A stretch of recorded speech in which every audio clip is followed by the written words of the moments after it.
radio station. Today, we are excited to have a very up-and-coming uh, female producer in Cleveland. She's so dope.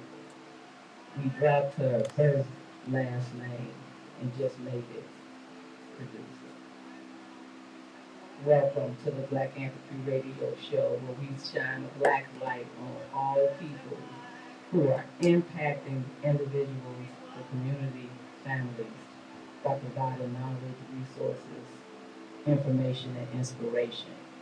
And today, Ms. Portia, the producer, checks all of those boxes. We welcome Portia, the producer. First and foremost, I gotta express gratitude to, of course, you, Coffee, and my girl Marie over there. We go way back. You are too kind with your words, I have to say. When I'm listening to the words of this song, when it talked about having a strong back to endure the pain that we tend to go through in life, I am no stranger to pain. I'm no stranger to converting my pain to purpose as I've been navigating my own grief journey. It'll be a year in July that my mom made a transition, God rest her soul. And also we buried my father this year. So I can truly say that being the producer who you see today, it took pain, it took grit, and it also took finding gratitude. Finding gratitude in the fact that my journey, my story is not for me. My story is for other people to help them to stop their dreams, goals, and aspirations from making the cemetery wealthier. So thank you so much, Carby, for inviting me. I'm really excited to be here. Yep, and we're glad to have you. We want you to sit back and enjoy Miss Producer, Miss Portia, the producer, talk about, first and foremost, what is a producer? What does a producer do to you? Ooh, that's a good question. I've never been asked that. So for me, a producer is that bridge between the host and the audience, right? The producer has sat in every single seat of being the talent, being the host, being the guest, and also being behind the scenes. Where you're able to, when you're like, I'm a podcast producer, I'm a serial podcast producer, I have 10 shows under me that range from different places around the world. Shout out to my new client who is located in Australia. When I'm producing shows, I like to bring my audience closer to the host, right? And as a good producer, you're appealing to everybody's senses, right? You're appealing to what they smell, what they hear, what they feel, right? Because we tend to live in a society where we talk about feelings, but nobody wants to feel. There's like a contradiction. There's a disconnect, right? We're connected to everything, but disconnected from us. So we need to make it make sense. So to me, what it means to be a producer is to be that bridge between the host and the audience who they serve, right? Because you listen to podcasts, we listen to radio shows all the time, and I think for me, within the first 10 minutes, if I don't feel a connection or that I'm gathering something from the show that I'm listening to, I'm sorry, I'm cutting it off. I'm dropping it like it's hot. I don't have time.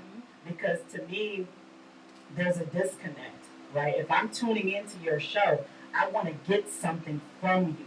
I'm looking for some little nugget, something that I can take and apply to my life today. I'm going to say it again. I want to take something from your show that I can apply to my life today.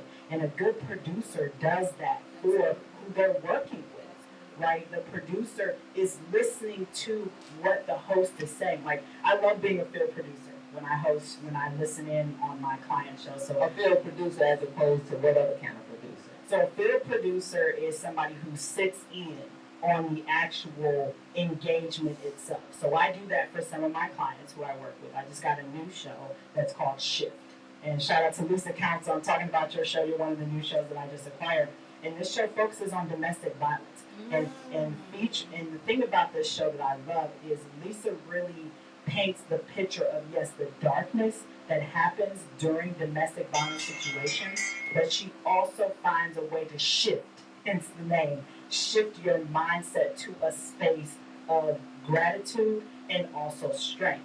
So when I sit in on these shows, as I'm producing, as I'm listening to what the host is saying to their guests, I'm telling the host, hey, ask this follow-up question, because let's be realistic. Some of us still get starstruck. I do. When I interview, like, one of my top people who I've been wanting to interview forever, like, I've interviewed influencers on social media and that, And we get starstruck. And you don't even really feel it until like that moment. Okay, I gotta ask them something. I mean, when that moment of engagement, right? When you see him, you kind of cool.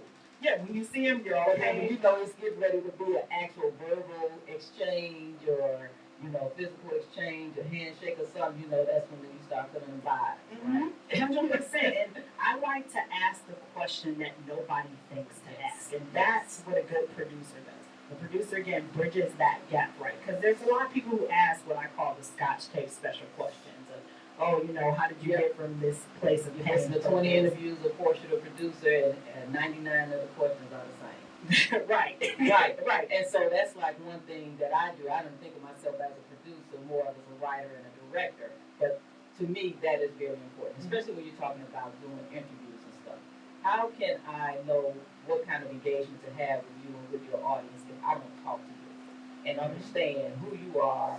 Because just because you're a producer, I could bring 50 producers on here, and everybody will come at it at a different angle. And so that's why it's important to say, what's a producer to you?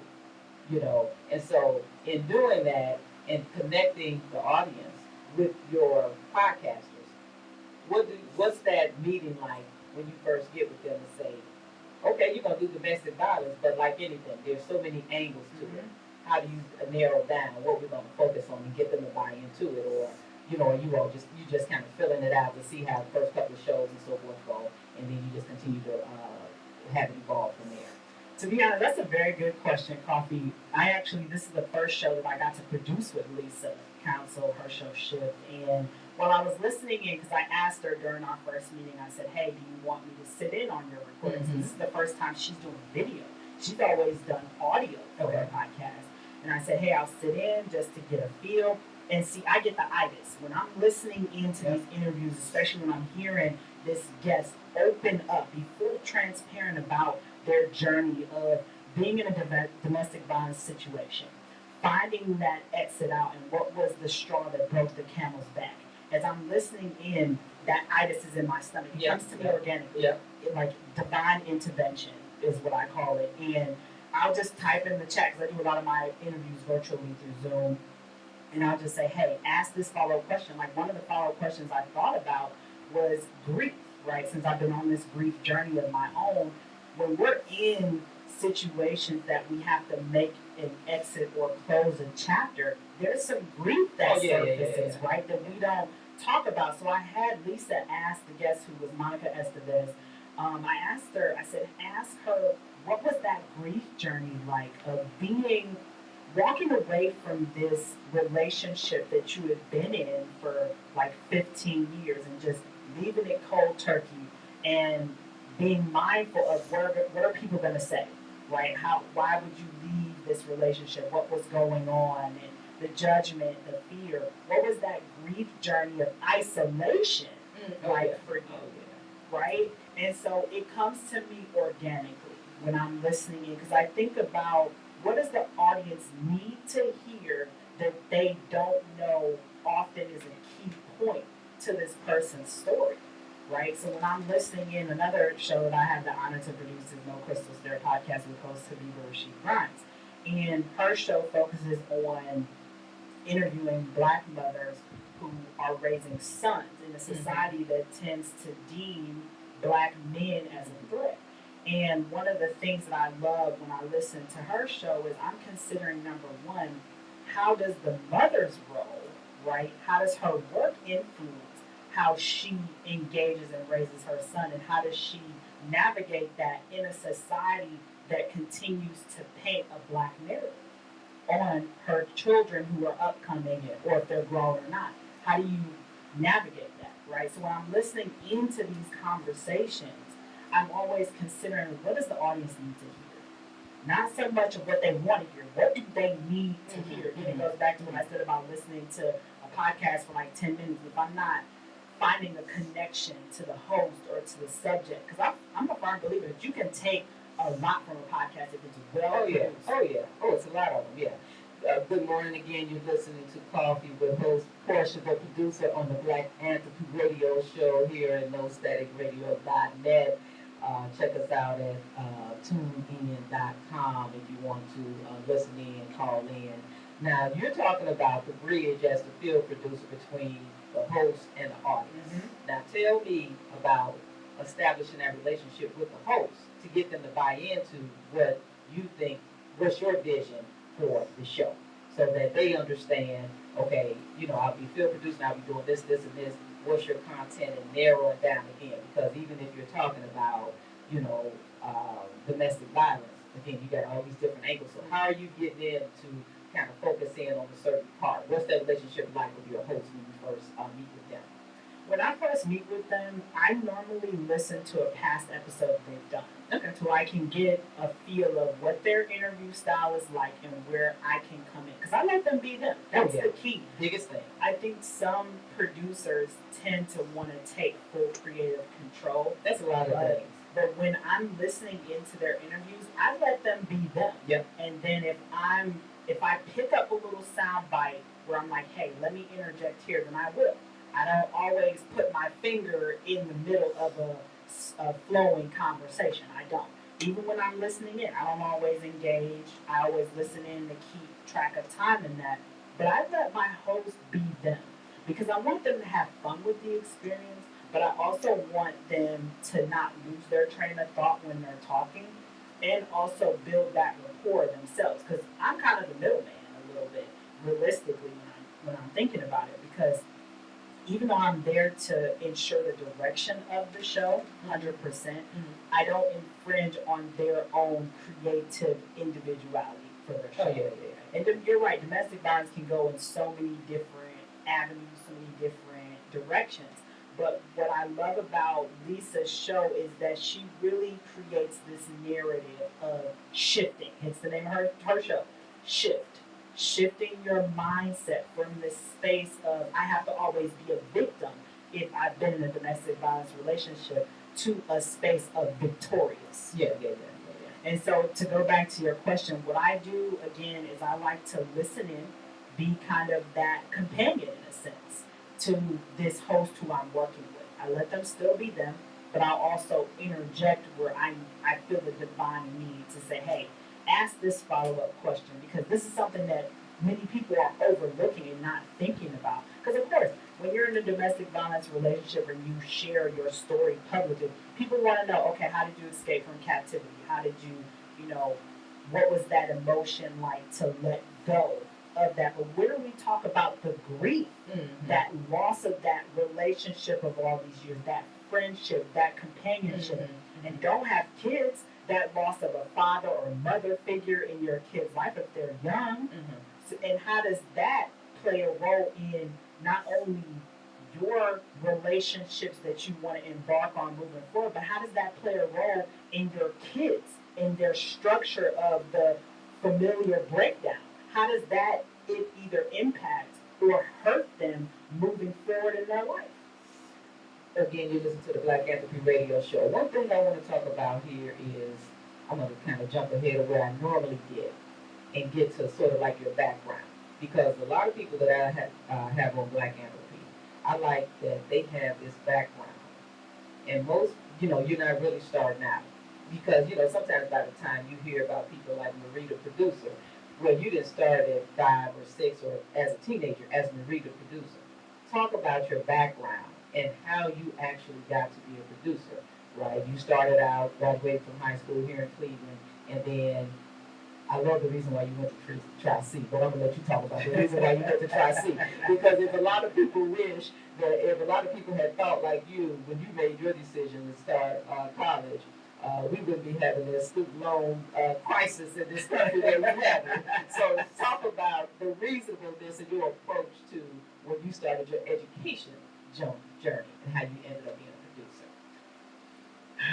Probably that I have to be honest. That's a little bit of a loaded question. But let me go back to my childhood. I've always been creative as a child, and my great grandmother. I was raised by her. She passed away in 2018. Shout out to my great grandmother. I miss you to pieces. But I started off, I guess you could say, my producer journey watching soap operas. I love watching, of course, General Hospital, All My Children, right?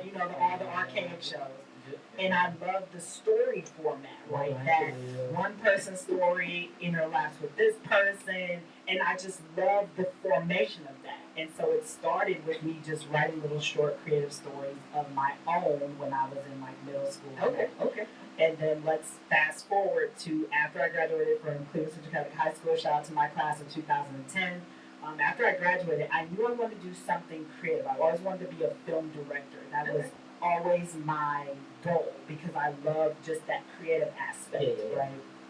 So when I get to Tri-C, okay, the very first. Why did you go to Tri-C? So I went to Tri-C because I wasn't ready to actually embark on a university. I didn't know exactly what school I wanted to go to, and I didn't want to pawn all that money into all these student loans and that. All about the money. I knew that immediately that I wanted to find the most cost-effective route, and I also had a good job at the time. Yep. Like I was one of those people that worked and went to school at the same time. So luckily, my employer was very lenient with me as far as balancing my school and working for them. And so when I went to Tri-C, I want to say the first week, I'll never forget it, one of my high school friends came up to me, because I was majoring originally to become an English teacher. I wanted to follow kind of my mom's footsteps of being an educator. And my friend was like, hey, Portia, the newsroom back here, the Voice newspaper, she's like, hey, they're looking for writers, and I know that you're really good at writing. Why don't you go back there and, talk and see how you can, navigate your way in there. And sure enough, the first day I went in there, I never left. And so I changed my major to focusing on communications and, journalism. And I'm grateful. Like, when I look at my career path now, when I embarked on that journey of journalism, right? Some people know that I am an award-winning journalist through the SPJ. One of the stories that we covered, the Society of Professional Journalists. So some people, when you actually look up my name, you'll see that the story that we covered from Tri-C was there was a student worker who was fired over a 15-year felony. When it's like realistically, the college really was in a bad light when they did that, but we were able to get her job back.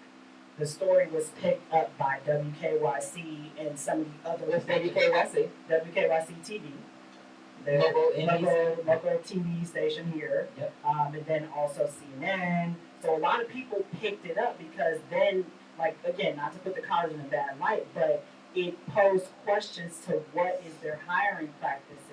And again, considering that the student has been clean for all these years, it's like, what's going on here? So I'm glad that, I embarked on that journey and got that experience because it's really helped me to be the producer who I am today. And then once I graduated from Tri-C, I embarked on my journey to Kent State University and I switched from print to broadcast. So at Kent State, I was a part of TV2, their internal news station inside of there, and also Black Squirrel Radio, their online radio station. So I was doing both simultaneously, and again, still using those journalism skills that I had acquired from doing reporting at Tri-C. And then I was one of those lucky people, when I graduated from Kent State, I landed my dream job as a TV producer for an NBC affiliate out of state. And I have to share this story, Coffee, because some people don't know that I actually applied for that job as a joke.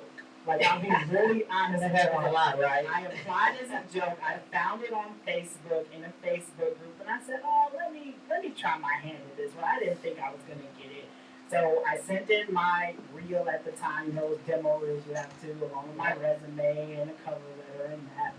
And within an hour after I sent all my information, I got a phone call. I'll never forget it. Hey, Portia, this is so and so from the TV station. We got your resume and reel. Do you have a couple of minutes to talk? And I was like, oh man, this is real. Ta-da! And so I talked to them on the phone. Then the week after, they did a Skype interview with me because Skype was popular then. This was 2016.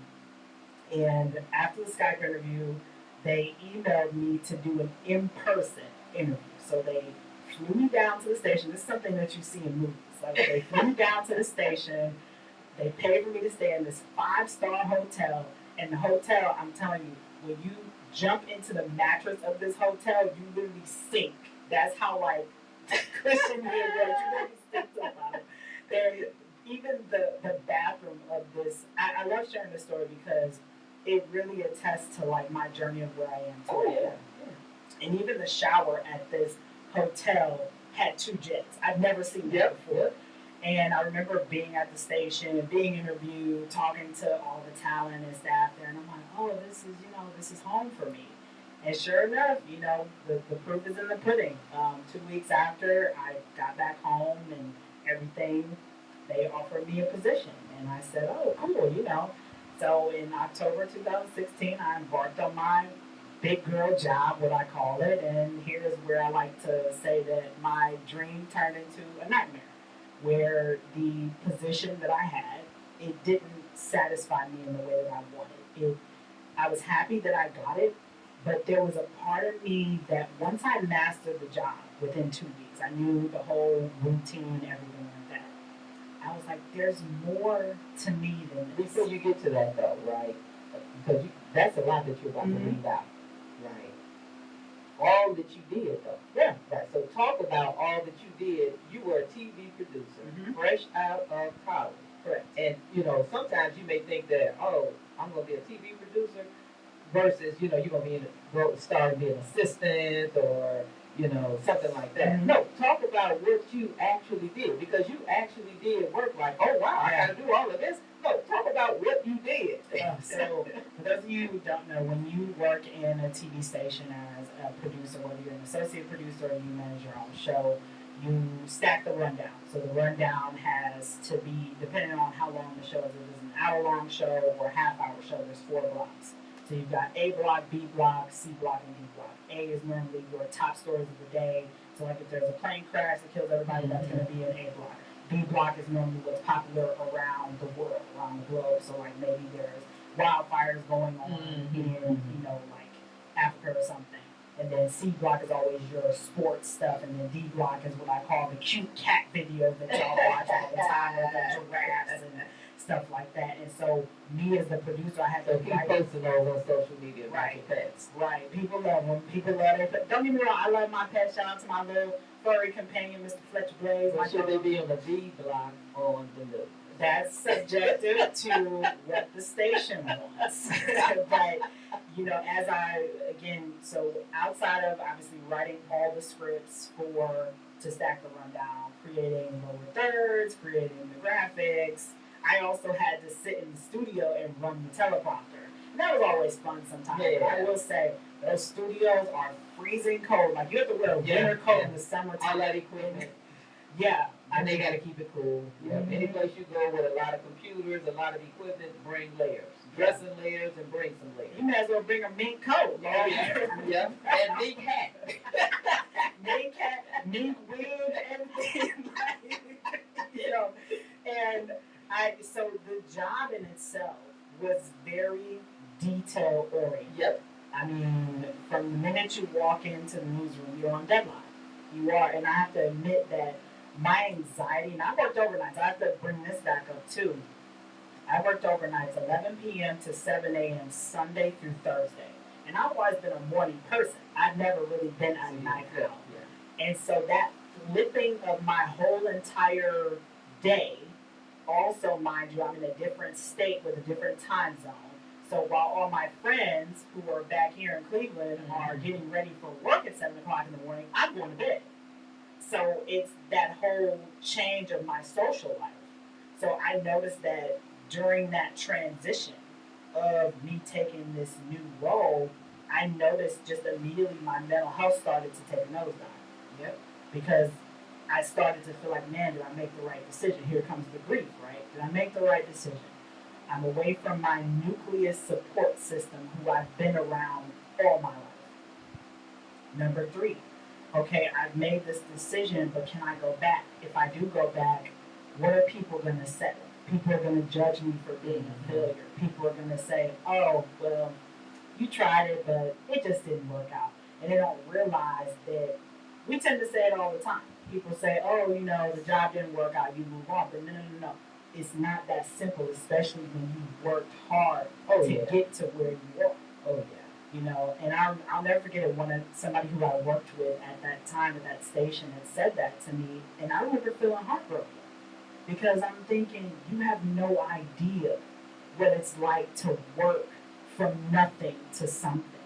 I mean, I grew up in a single parent household, and I watched my mom juggle going to school, working, and being a full time parent of me and my brother. Mm-hmm. So I'm thinking in my mind, how could you be insensitive to say that? You don't realize the grit that I've had to put in to get here. I didn't have a silver spoon where my college tuition was paid for, where I had the luxury of just focusing on my schoolwork and not having to work.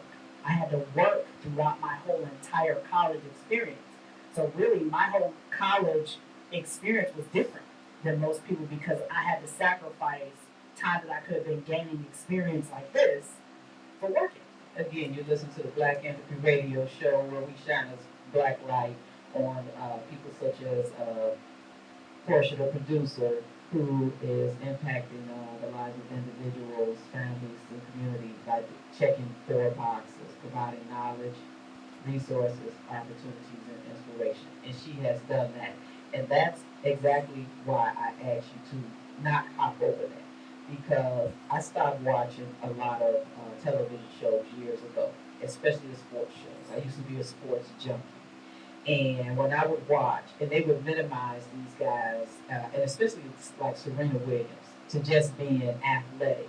And it's like, you've got no clue what it takes to do that. I used my nephew, he was a bowler, I taught him to play tennis and golf, and I told him, let me tell you something. Do you know how hard it is to be number one in your high school? Do you know how hard it is to be number one in your conference? Do you know how hard it is to be number one in the city of Chicago? Do you know how hard it is to be number one in the state of Illinois, in the Midwest, in the nation? Now look at being number one in the country, in the world. Come on. Do you know how hard it is? And that's exactly why I want you to break that down, because people see a person at a certain level and then they assume that, oh, that was just easy for her. She did this, this, and this. And just like you said, all of the sacrifices that you made, not realizing how you started writing as a kid, how it was just designed for you when you went to Tri-C, making that decision. And that first week, it didn't take you like sometimes people are at school a year or two before they change their major. That first week, I mean, who changes their major like that so convincingly in their first week, right? And then how everything connects. That journalism you did, writing as a kid, so you had your confidence, so you didn't have to worry about writing, right? Because you got to write articles for the voice. And doing those interviews, meeting them, having that adversity with that first article, right? But then being recognized for that. And then some people, yeah, they may be unhappy like you, but they're afraid to admit it. But they, at the same time, they want to bring out the fact that, oh, you didn't make it. You know, and it's like, well, no, I could have made it. I'm just saying that at this point, what this is about, it's time for me to move on. And talk about your radio show, your podcast, because it's like really your everything that you've been through up to this point has prepared you for your podcast, Brew with Portia. 100%. I mean, Brew with Portia was what I call my second chance at life. After my TV career took a nosedive in March of 2017, I, spoiler and trigger warning for people, I actually wanted to end my own life over it because I felt so ashamed of the fact that I worked so hard to get here and it's not working for me. And realistically, at that time, I couldn't see the blessing that it really was. Like, I'm grateful now that I got that phone call. When I was ready to jump off that bridge in 2017, and one of my soul moms called my cell phone and said, Portia, you take your black A to that hospital right now because you're not well. And I'm grateful that I answered that phone call because if I didn't, I wouldn't be sitting here with you today. But when I went to the hospital that day and I told them, I begged them not to admit me. They probably should have, but they didn't. When I was sitting on the bed and I was just thinking about, man, there's more to Portia's life than this. That was the turning point for me, was to stop living the life that other people wanted for Portia to live and embark on the journey that Portia wanted. And so let's say fast forward, okay, so I stayed still out of state from 2017 until 2018. And when I moved back home in 18, I was still trying to find my footing, right? Well, WOVU, the radio station here in Cleveland, shout out to all of you there over there. Um, I had become a guest on another show at the time at WOVU. So I was just a featured guest coming on, contributing. Well, a year later, I guess someone had heard me on the other show that I was a part of, and they told the station that I needed my own showtime. Hello. And so I'll never forget it. In September of 2019, I'll never forget the conversation I had with the station manager. Shout out to Jay the Gospel Kid. And he was like, "Oh, so I hear that you have an idea for a radio show." And I was like, "Yes, I do." So I'm telling him the concept of it and everything. And he's like, "Oh, so when can you begin?" I wanted to start in November, which is my birthday. Everybody wants you to start now, huh? And so he's like, "Oh, that's not gonna work. You need to start like now." And I was like, "Okay, all right." So here's kind of where like the baton fell in my lap. And originally, Guru Portia was supposed to be a co-hosted show originally with me and a colleague of mine. Well, you know how sometimes when you're ready to take the leap, and not all the time everybody else is, but you still have to go on anyway. And that's how it was.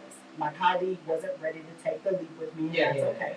Yeah. So I took the baton and ran with it. And I'll never forget it when I came home. And shout out to my mom, my beloved mom, because Guru Portia got its name from my mom. And I remember I told my mom, like, "Mom, I'm going to be on the radio." And she was like, "Oh, okay, cool." So she told, my mom was super proud of her kids, super proud. She told my uncle about it. And my uncle was like, "Oh, what's Portia's show going to be called? Guru Portia?" I was hoping you told that story without me prompting you. I appreciate that so much. Thank you.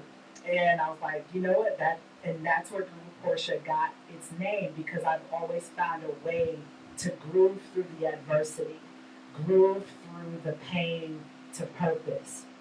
And so Guru Portia, its first theme started off with me just interviewing cool people around the world. Okay. And so I'll never forget it. My first guest was a guy who I met at a festival, and he created a nonprofit called Angels for Sincere, which I guess I can't remember exactly what the diagnosis his late son had, but it was something related to a rare brain tumor. So I had him on to talk about, his journey in that. And that's where it started. Actually, you guys can still find my first episodes of Guru Portia on my YouTube channel today. You can still find your YouTube channel. My YouTube channel is at Portia the Producer. If you just Google me, Portia Booker, you will find Spell it. your first name. P as in Paul, O as in October, R as in Roger, T as in Thomas, I as in Iguana, A as in Alpha. So you can find me on any platform that you Google, but that's where Guru Portia first started, was around mental health. Then after my mom made her transition last year in July, I decided to pivot the theme of Guru Portia to focus more on grief and what that looks like for people, because grief has been a part of my journey for a long time, and it's taken me post my mom's transition, post my father, to really see how much grief has paved a way for me to really move forward with my life, because I made the choice to walk to my grief instead of running away from it. And so last year I did a whole series around grief, around what does it look like in our life, right? Why are we afraid to talk about our grief? Why are we continuously running away from it instead of walking to it? Because I think grief is a beautiful journey. And I know it sounds like oxymoronic, but it really is, because grief has taught me to let go of the societal narrative that tends to plague us around grief. Oh, you don't want to deal with grief because it's heavy, it's too much. But let's be realistic, right? That's part of the human experience. Loss is part of our human experience here. We're going to lose a job. We're going to lose a friendship. We're going to lose a relationship. And I don't think it's healthy for us to suppress that loss. I found more strength in speaking about my grief than suppressing it. Again, you listen to the Black Anthropy radio show, and our guest today is Portia, the producer. To that point, talk about what you talked about when your dad's passed. Oh, Because this man, yeah. piggybacks dead on Yeah. that. Talk about that. 100%. So I had the opportunity. Those of you who knew my father, his name was Charles Edward Booker. Most of you who knew him as a local musician here, his stage name was Butterfly, and he had the opportunity to play with the Kinsman Jazz Band a few times. And he was called the Heart Man because my father played harmonica. And when my father made his transition, I remember saying a prayer to my mom and dad before his funeral because I had the opportunity to speak at it. And I said, Mommy, Daddy, what do you want me to say? What do I say to our family, our friends who are grieving right now? So as I mentioned, my mother was a school teacher for Cleveland Municipal School District for 13 years. And you know when we're in school, we all want to get a 4.0 GPA. Oh, We yeah. want all A's. Oh, yeah. Well, this is the first time my mom gave me 2 F's. I was like, all right. So she gave me the words. So you the worst student I got. Right. Right. Where's the ruler that we used to get hit by in Catholic school and stuff? Bam. Or Failure. Right. And so my mom, she gave me 2 words: focus and forgiveness. And so when I went to my father's funeral, I got to the service before everybody else an hour before.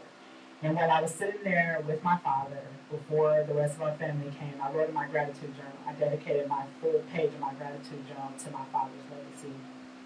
And when I got up to the podium, once the service started and that, I started off with sharing with everybody.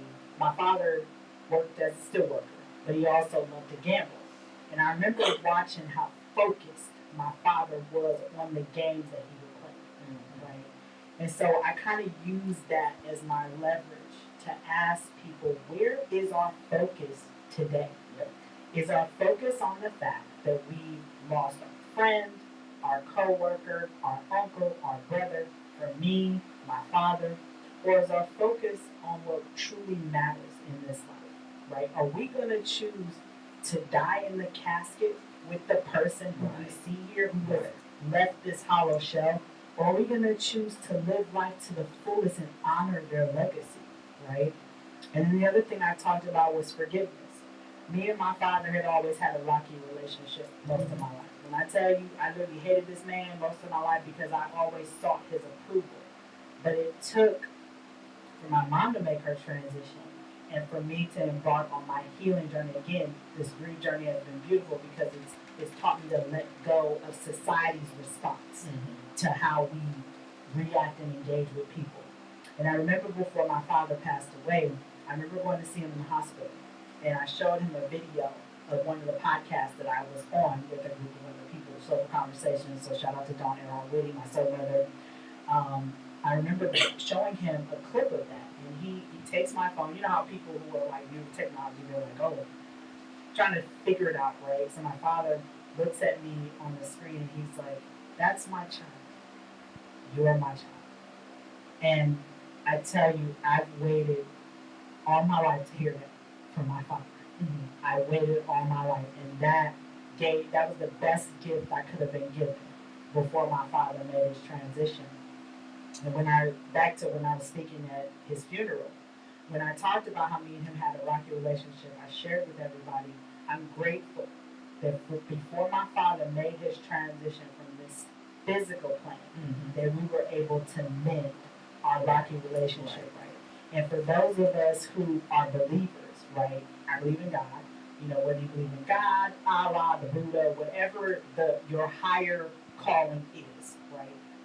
They've forgiven us. Yeah, right? yeah. If in the Bible, Jesus forgave us, right, for everything that we've done, why do we hold so much unforgiveness in our heart? Now, one thing I want you to bring in too is that difference with your experience with your dad dying versus your mother. I mean, it's almost like in a perfect world, we could all have the experience you had with when your mother passed. Talk about what that experience was when your mother passed. When my mom made her transition, and I'm glad that I get to share this because we're coming up on a year that my mom made her transition, July 7th. I remember getting a phone call from the hospital that my mom's oxygen wouldn't go above 70. And normally your oxygen levels are 90 and above. And I said, okay. I'm like, you know what? If today's transition day, then let it be. So I get in my car after I walk my dog, and I'm driving up to the hospital. And as I'm driving, I said a prayer. I said, God, if it's my mom's time to go, I surrender her back to you. But keep me one promise, one. Let her go peacefully. Because my mom, because of her lung condition, she had developed anxiety, and she was afraid to sleep at night. And, you know, when I got up to the hospital, talked to the hospital staff and that, and I talked to my mom flat out told me, my mom would never actually say that she was dying. My mom always said, I can't go another night. I can't do this anymore. And I had to give my mom permission to let go. I share this story all the time that I have the last conversation that I had with my mom an hour before she passed away. I have it recorded on my cell phone. And one of the things that my mom said to me, she said, Portia, she said, go for your dreams.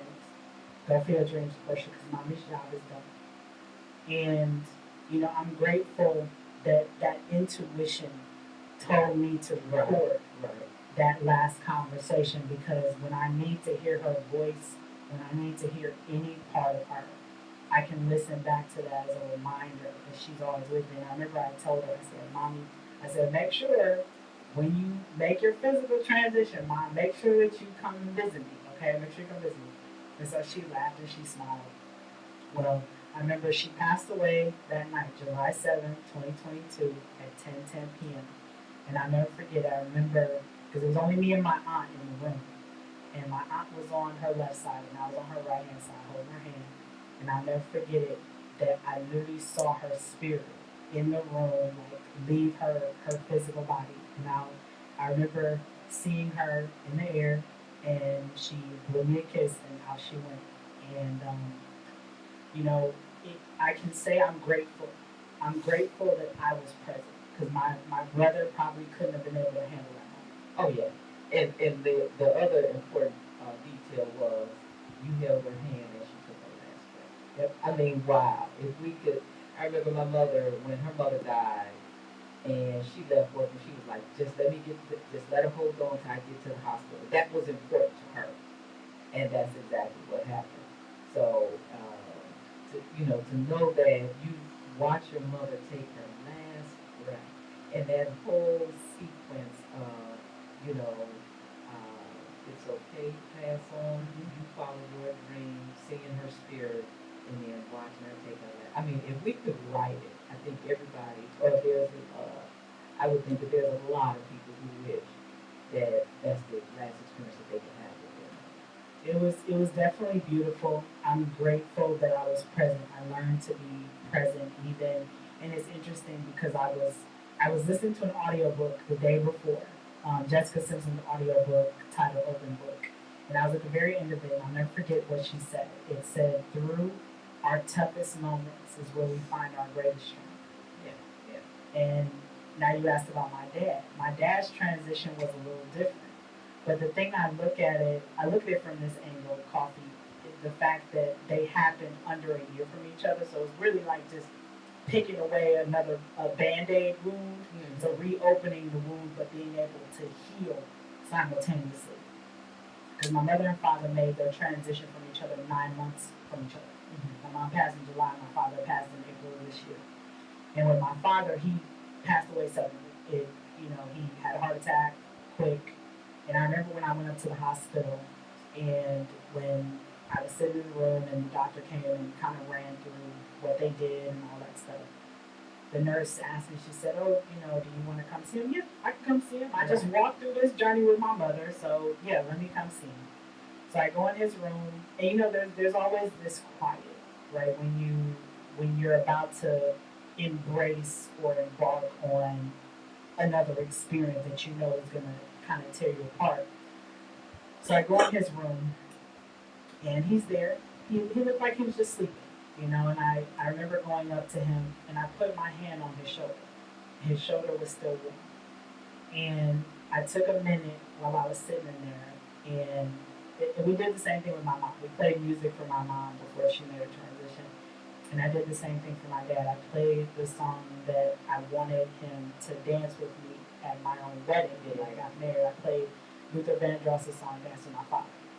And, I said a prayer for him that, his soul found peace, that him and my mom were back together again. Because at my father's funeral, we actually had a live band sing Right. McFadden and Whitehead song, and because that was one of my father's favorites. And so I would say with both of my parents making their transition, my mother's was the hardest, but it also to me opened the door for me to be able to withstand when my father made his transition. Because surrendering my mom back, it was hard to do because nobody wants to let their loved one go. Nobody. We want them to be here forever. We think they're going to be here forever, but what I've learned with my mom and my dad is we need to take life to the fullest, really spend time with people, forgive, focus on what truly brings us joy, and not continue to be held up by what I call the societal response to when somebody dies or when somebody does something wrong to us. Find gratitude. I always talk about, I write my gratitude journal every day. I find gratitude in any and everything. Again, you listen to the Black Anthropy radio show with your host, Coffee, and guest, Portia, the producer. Now, Portia, what I want you to talk about is how you, again, use this grief journey as a major topic for Groove with Portia. And you have mental health, is it Monday or Wednesdays, right, that you have on your show. Now, one thing I want to say about mental health is I think it's important what you talked about earlier when you said that someone called you and told you to get to the hospital. To me, it's equally important to have people who understand you, who know you, who confide in you, and who don't blow sunshine up your ass to let you get to the point that you need to be. Because the therapist, you can go to mental health, therapy and all of that, but how long does it take a person to open up versus someone who really knows you? So talk about the importance of having your mental health day on your show. So with Group Portia now is online based. It's on all the major platforms and that. And what I tend to do when I talk about, I'm gonna start with my journey of finding my own mental illness because I can say that I've been prescription med free for 5 years because I was on all types of different prescription medications to help calm me down when I was diagnosed with bipolar disorder, anxiety, and depression. And for me, it took me to find what I call a foundation. And this is where grief comes in. Because grief really helped me to see, number one, that there was some areas in my life that I needed to work on. And when my mom passed away, I was afraid to live. I was afraid to die. I was overwhelmed with so many questions. Mm-hmm. And I just did a podcast episode on this last week about finding an opportunity when you're feeling overwhelmed. Mm-hmm. And when you're someone who is susceptible to mental wellness obstacles, right? It starts from number one, how comfortable are you? Do you feel safe speaking with somebody about what's going on? And I can say from my own journey, I had never really felt safe to open up to people. So for the longest time, I actually suppressed my emotions. And this is where, when you want to go to therapy, you have to be transparent. You have to be transparent. You have to be open about what really is going on. Because if you can't be transparent with the therapist who you're working with, how can you really work towards wellness if you're holding on to not feeling open? So number one, it takes trust and feeling safe. And I do a lot of that. I started with journaling. I've had a diary since I was 9 years old, and I always would write in my diary about what hurts, about how I feel about a certain situation or a person. And journaling is so therapeutic. Like, I think we overlook that a lot, and really dumping everything, all your emotions. I call it bleed on paper. That's what I call it, bleed on paper, because you do like you. When I'm feeling overwhelmed, a lot of times now I'll take an hour to just journal everything. Whether I'm feeling stressed about a new client, whether I'm feeling stressed about a new endeavor that I want to take on, whatever it might be, I just get it all out of my system. And then even when I host Grew with Portia is therapy for me. Right. Connecting and talking to people helps my mental health because I'm connecting with people. I get to have a heart to heart because it's a two-way street for me. Right? I'm sharing a piece of me. Right? You got to be vulnerable. Vulnerability is part of being victorious. And when I'm sharing a piece of me and also allowing someone else into my space, it is truly a spiritually divine platform. Let's do this as we wrap up today with Portia, the producer. I want you to give out another good nugget. We come full circle. We started out with what's a producer, what do you do as a producer? Tell us how to start a podcast. What are some of the important things you would recommend to starting a podcast? Number one, start where you are. I'm gonna just say that because I think we get caught up in, oh, I need the latest equipment, I need this, and that. I know people that started on their cell phone. You could just use the record app on your iPhone or your Android phone. We all have something we're passionate about, right? Yep. So speak from something you're passionate about.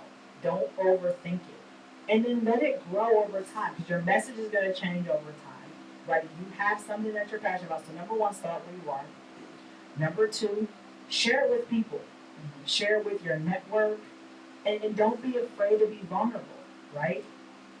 Number three, do kind of your research on whether you want to do an audio-based platform, whether you want to do a video-based platform, and just go from there. I mean, don't get caught up in all of the mechanical and technical things. Just start where you are. I'm going to listen to podcasts because I love to say this, Coffee. And here's, I guess, your last nugget, right? Again, your story is not for you. It's for somebody else to stop their goals, dreams, and aspirations from making the cemetery wealthier.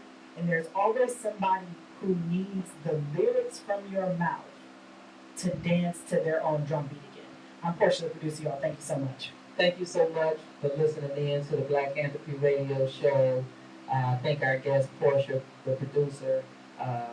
Please, Portia, come back in and tell us where we can find you, what on social media, internet, where we can find you. You can find me on Instagram at Portia the Producer, all one word. You can find me on Facebook, Portia Booker. I mean, if you just Google my name, Portia Booker, you will find some part of me somewhere on the web. All right. Thank you very much.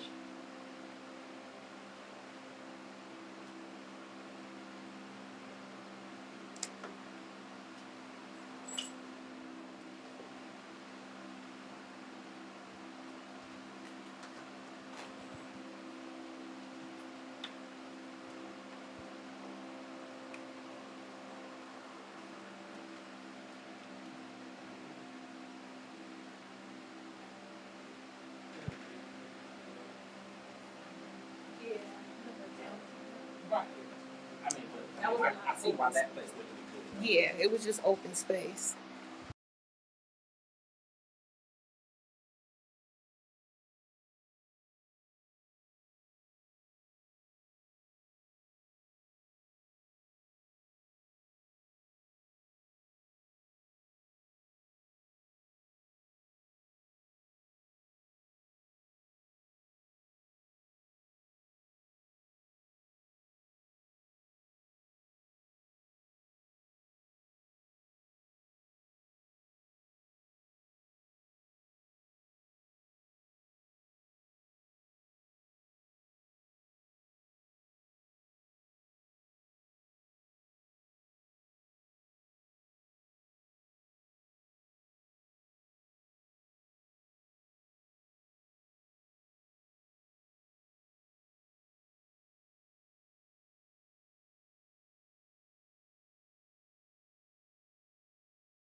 got a copy.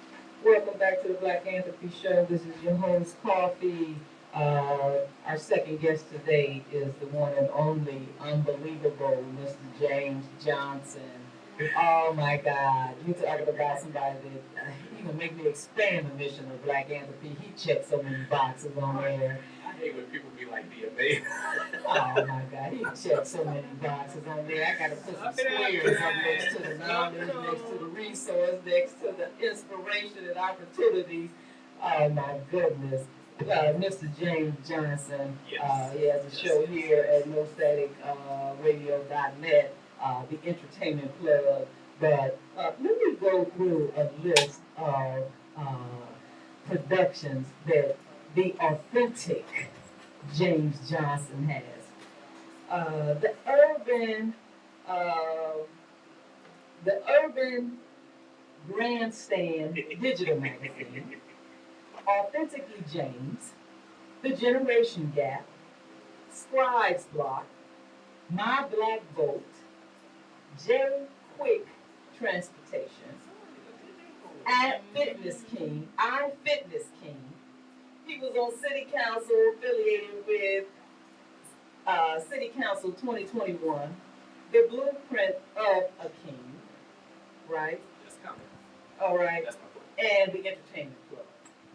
Let me stop and let me introduce James Johnson. He can tell you all about himself and how he loves media, production, journalism.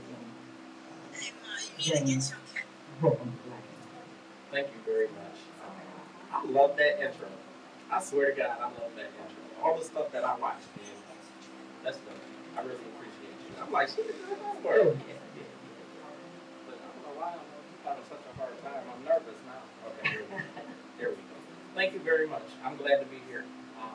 I'm very excited to be here. This is really good. So tell us about, it's one thing to have all of these ideas and thoughts that we have. Sometimes you start out as a kid, as a young person with all these different things you want to do.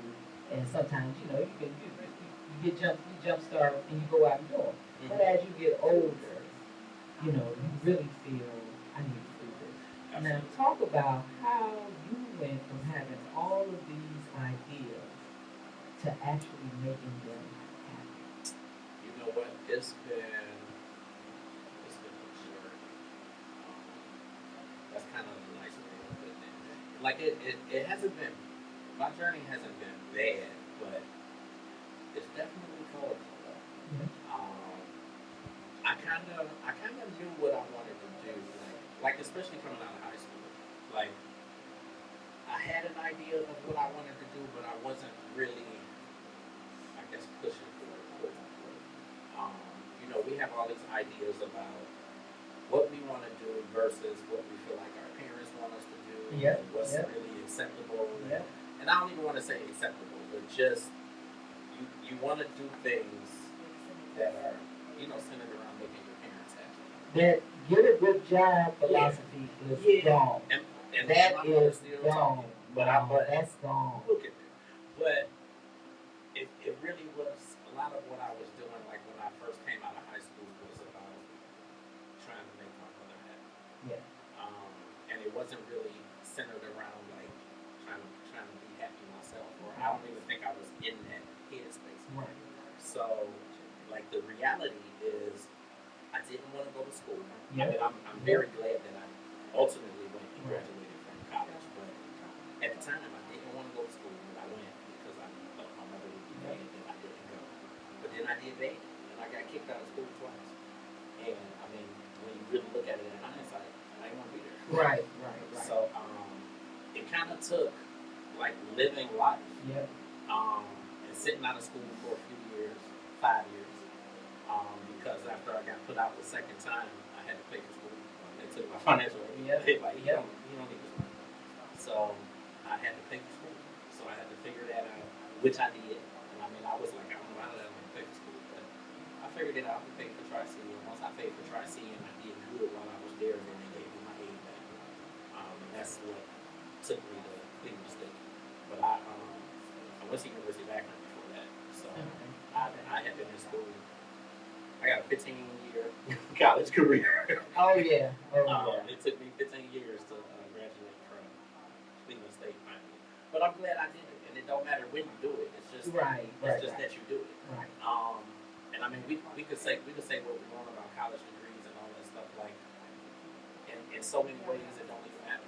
You know, Right. once you get the degree, because you're still out here hustling and Yep. grinding and trying to get ahead, and it's really about who you know Yes. and all of that That's stuff. not But I do think that kind of for your own growth and maturity, Mhm. and especially if you're running a business, like you need a college degree. Yes. So like, To connect with other people, but they Absolutely. don't take you serious. absolutely. It shows, and it's not so much about, like you say, the degree. It's really kind of showing you have the discipline to Absolutely. be able to commit yourself to something Absolutely. and succeed through it. Absolutely. You know, because a lot of people, that happens to a lot of people. Parents send them to college, kids really don't want to be there. Yeah. They screw up, and the parents say, "Nah, if you want to go to college, it's Yeah. on you. You got to figure it out."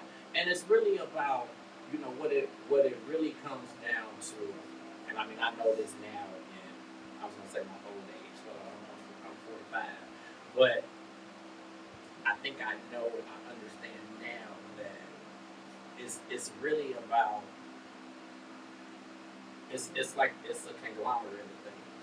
So like, I went to school and I did bad, which, you know, to most people it was like, wow, he did that bad, because I did really good in high school, like in Right, before right, that. Like I did really good all the way up until I got there, and it really just boiled down to like me getting to like what had me in that space, and like, you know, you start thinking about like depression and Yep. stuff like that, and I can look back now and say like during that time, like I was like crazy depressed and Yeah. down and Yeah. sad, and I don't even think I had even put a name or a face to it. Right, at that right, point. right, right. And to be honest, it wasn't even until I got divorced that I realized that like I'm depressed. Right, right, right. And that was like I was in my 40s by then, so like I've gone 20 years Yeah. of like being And that depressed happens a lot, sad right? and, you know, all of that stuff. But I think that everything happens the way it's supposed to. Yes. Everything happens in, you know, in the right time, and you know, stuff seemed bad at the time, but you know, it gets better. And you know, as you start dealing with things and talking to people, and like I've done counseling a little bit, like after the divorce and all that kind of stuff, and I think that kind of stuff helps. And it has me in this place now where I have like a clear vision of all the Right. stuff that I really want to accomplish, and like I think the biggest blessing is that now I'm like in that space where I'm doing all of the stuff that I really want Oh to do. yeah. And I think that, like, had I been in that space, you know, before Yeah. or earlier, then I could have gotten a lot more stuff accomplished. But I'm not regretful Right, right. or none of that, because And I think then that too- all happened how it was supposed to. Again, you listen to the Black Anthropy radio show, and today our guest is the unbelievably talented Mr. James Johnson. He has a plethora of media and journalistic endeavors going on. And so, talk about how you got into, which one did you get into first? The journalism, the media, So and then how did you bring it together? So I got into, I was gonna say the media, but I wanted to do, I basically kind of wanted to be behind the scenes. Right. Not necessarily knowing exactly what I wanted to do. I know that when I, like going to college, I knew that I wanted to be an A&R rep, like for one of the record labels. So that was like a job that I had in my mind when I graduated. How did you know what an A&R rep was, and why did you know that you wanted to be in music as opposed to TV or something like that? Because I've always been into music my entire life. So like, I mean, we can go back to like the early years and just me remembering music that would be on the radio or stuff that my grandmother used to listen to. Who made that song? Show me what I gotta do. That's not Alexander O'Neill, but Howard Hewitt. Howard Hewitt. I think it might be Howard Hewitt. Show me what I gotta do. Who made that? Oh, I thought the science was sitting right there. Either way, my grandmother used to listen to that all the time. Like I can think of people in my family and know the music that they Oh, listen yeah. to and stuff. Oh, Like yeah. my mother used to listen to No Parking on the Dance Floor. Like she used to play that all the time on the 8 tracks. Like I knew music as a kid. I knew music, so I knew that I wanted to work in music. Now the caveat too is that my family is musical. We didn't know like the full gamut of like who people were in the family and who the musicians were. But like growing up, like at my grandmother's house, or even at my mother's house, like they used to have like the like 33s and 45s and stuff like that. And there were the Barino brothers. So that was like my mother's side of the family or my grandfather's side of the family. So we knew that there were, people in the family that did music and had music out of throughout the years and whatnot. But we never put the full perspective together on who it was because families don't really keep in touch with people. So my grandfather never kept in touch with that side of the family. But how did you know you wanted to be an A&R rep? Most people at 14, 15 don't know what an A&R rep is. I think I studied like the industry and like the artists and like as people put music out, I would read the credits and the liner notes and like all of that stuff. So I started getting to know what jobs were working the record labels because I wanted to work in the record label. That always fascinated me. So I knew I wanted to do that. And so then that led you to... That led me to trying to get an internship with 93 with Louisiana. Here in Cleveland. And I tried for some time, a few years. Nothing would happen. And what did you want to do there? Anything or what? I didn't know. I just knew I wanted to work. I wanted to be there. Okay. With an internship. Okay. I didn't know what I wanted to do. Okay. I didn't know what they did in there besides be on the radio. Play songs, play music. And so you didn't get in there, so what'd you do? Well, I eventually did. Okay. I had tried for a few years, couldn't really get through. I sent the email to Russ Park. Said, hey, James, I'm trying to get in, go to University of Akron, blase. He contacted somebody and emailed me like 15 minutes later and said, call this lady on Monday. This was a Saturday. He said, call this number on Monday. And when I called the lady, was like, yeah, I talked to Russ. When can you come in? And tell everybody who Russ Parr is, right? You know Russ Parr on the radio. Russ Parr is on the radio. Right. I sent him an email and he responded back and gave me a name and I called that person and she said, come in and talk to me. And I went in and she gave me an internship. So that was my entry. And then from there you were at Akron. But I was at the University of Akron at the time when I actually was kicked out. Right. Nobody knew. Because I kept that under wraps and got into the radio station and just worked my ears off. I just worked. What'd you do? I was a promotions assistant or promotions intern at the time. So basically, driving vehicles to different events and the remotes and setting up the tables and running the contest with the people that came up to the remote and giving away prizes and then tear it all down, take it there, go wash the hands. That's it. A little grunt work. Yep. Yeah, a little grunt work. Go get coffee. Yeah. Go get the pizzas. And then what'd you do from there? After that, I started, I was doing kind of freelance websites on the side. And kind of on my own time, I tried to put a site together for my own business. And I actually had a site, a full site. Lyrics, everything. Sought them out, found them, gave them a proposal in the hand. Saying, listen, I want to make this your official site. Not that it went nowhere. But it did. But I got to them though. Right. That was kind of the thing. That was like the thing that said you need to be in media. Like you need to. Well, that's one thing I learned too. Right, is when you have that laser focus on something that you want to do, and especially with entertainment, you get access to them much easier than you thought it would be. Right, and they're responsive to you, and it's up to you to put the work in. It was a little easier back then, I would say. Oh, okay. Everybody got a team. Like as far as getting the they had teams then, but it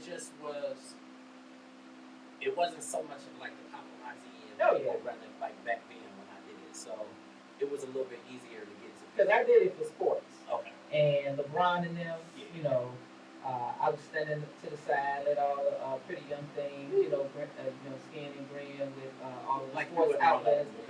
But I just stood on the side, and they would come to me. They were like, "Who are you?" They was like, "What you need?" Here's my number. I mean, Allen Iverson all the way here. And when you are calm and you just let everybody else do what they gonna do. Because I had some production company, and they were like, "You really don't need us." Yeah. I just that kind of told me right then that this is what you need. Okay. And again, I was working for 93 at the time still because I stayed with them. They actually hired me after the internship because as a promotions assistant. Okay. So basically doing the same thing I was doing as an intern, but now I was getting paid to do it. Okay. And yeah, they hired me because I kept saying I want a job, I want a job, I want a job. Yep, you got to tell them. Where you need to be. Yep, you got to tell them. And I was still living in Akron at the time, but mostly living in Akron at that point. So if they needed me there, I was there. We were doing the movie premieres at Magic Johnson's and all kinds of stuff. So it was cool. That was my first taste of the industry and covering shows. So we did Outcast and Destiny's Child and a lot of that stuff. So it was cool. And to me, that kind of goes to your point when you said earlier that having a degree. If you don't have the experience, if you wait until you graduate to say, okay, now how am I going to get a job? And that was my thing. Me seeking out an internship, I did that on my own because I said I don't want to wait until the school says it's time for you to get an internship, and it's your last semester of school, right? And you don't have any experience, and you up against all these people doing it for 2-3 years. Yeah. So I said I'm gonna find something. I'm gonna find something on my own. So that was 93. So I mean I'm always grateful to them because that was my intern. I had the internship, they hired me in. After Channel 3, or after that, I applied for an internship at Channel 3. I didn't get it the first time, but the lady told me in the interview, make sure you apply for the next semester, because I kind of applied late. Mm-hmm. And she said I was really happy. She had told me that you're at the cutoff, but I'm going to take it anyway. And then she called me for an interview. I did the interview, and then I didn't get it, which, it's a downer. But then she said, make sure you reapply. So after I got over myself, after a few days, I said, okay, I'm going to reapply. And I got it. Yeah. I didn't have to interview the next time. I got it. And again, earlier, my first guest was Portia, the producer, and, she talked a lot about grief journey. And that is the one thing that, we don't really realize as we're going through something. Is, like you said, getting that first job, no matter what it was, it shows that when you go get that next job, you can put that on your resume as opposed to nothing. Absolutely. So like you say, always recognizing that, being appreciative of the fact that you were even in that space. So they let you come in as an intern, even though you wanted to do more, they couldn't. And you didn't just get mad, walk away. You still did what you were supposed to do, and you used it as a stepping stone and to grow, because that is the important thing. I told my nephew before he went to college, the one thing I want you to do, the one piece of advice I'm going to give you is don't burn bridges. Absolutely. Because one thing that happens is you meet someone, whatever capacity you're interacting with them, you walk away, you don't like them. And you can believe in 5, 10, 15, 20 years, you'll be staring down James, and you'll be like, that is not the guy who I did X, Y, Z. Do not burn bridges. Absolutely. That is one of the biggest life lessons to me. Yeah, absolutely. Is, right behind, learn as much as you can in any space you get in. Absolutely. So you go there, so then you get to KYC. What do you do there? At WKYC, I started, I gotta remember, that was 2003. 20 years ago. I was in the newsroom, but I actually was in the community relations department. Okay. So, basically their PR. Okay. I was in the community relations department, and I was doing, it wasn't bad work, but it wasn't nothing really related to TV or anything like that. It was just more putting together like some of their PR lists. I'm sure it was like I can't even tell you everything that I did. Right. But it was cool. I was grateful to be in that setting because again, like for as shy as I was and as much as I didn't talk, I was really good at networking and letting somebody know like this is what I want to do. Right. Because I do know that you get what you ask for. You gotta tell. So like I did know that. You gotta say it. And as quiet as I was and reserved as I was and kind of an introvert and like I still knew to tell people this is what I want to do. Like there's a lot of stuff that I learned at Channel 3 from people just because I would talk to somebody and tell them what I wanted to do. Like the website, Internet Movie Database, somebody at Channel 3 told me about that. And I mean I use that to this day, like for PR stuff and like finding people, like who you're trying to find, you can find them through Internet Movie Database if you pay for the service. Right.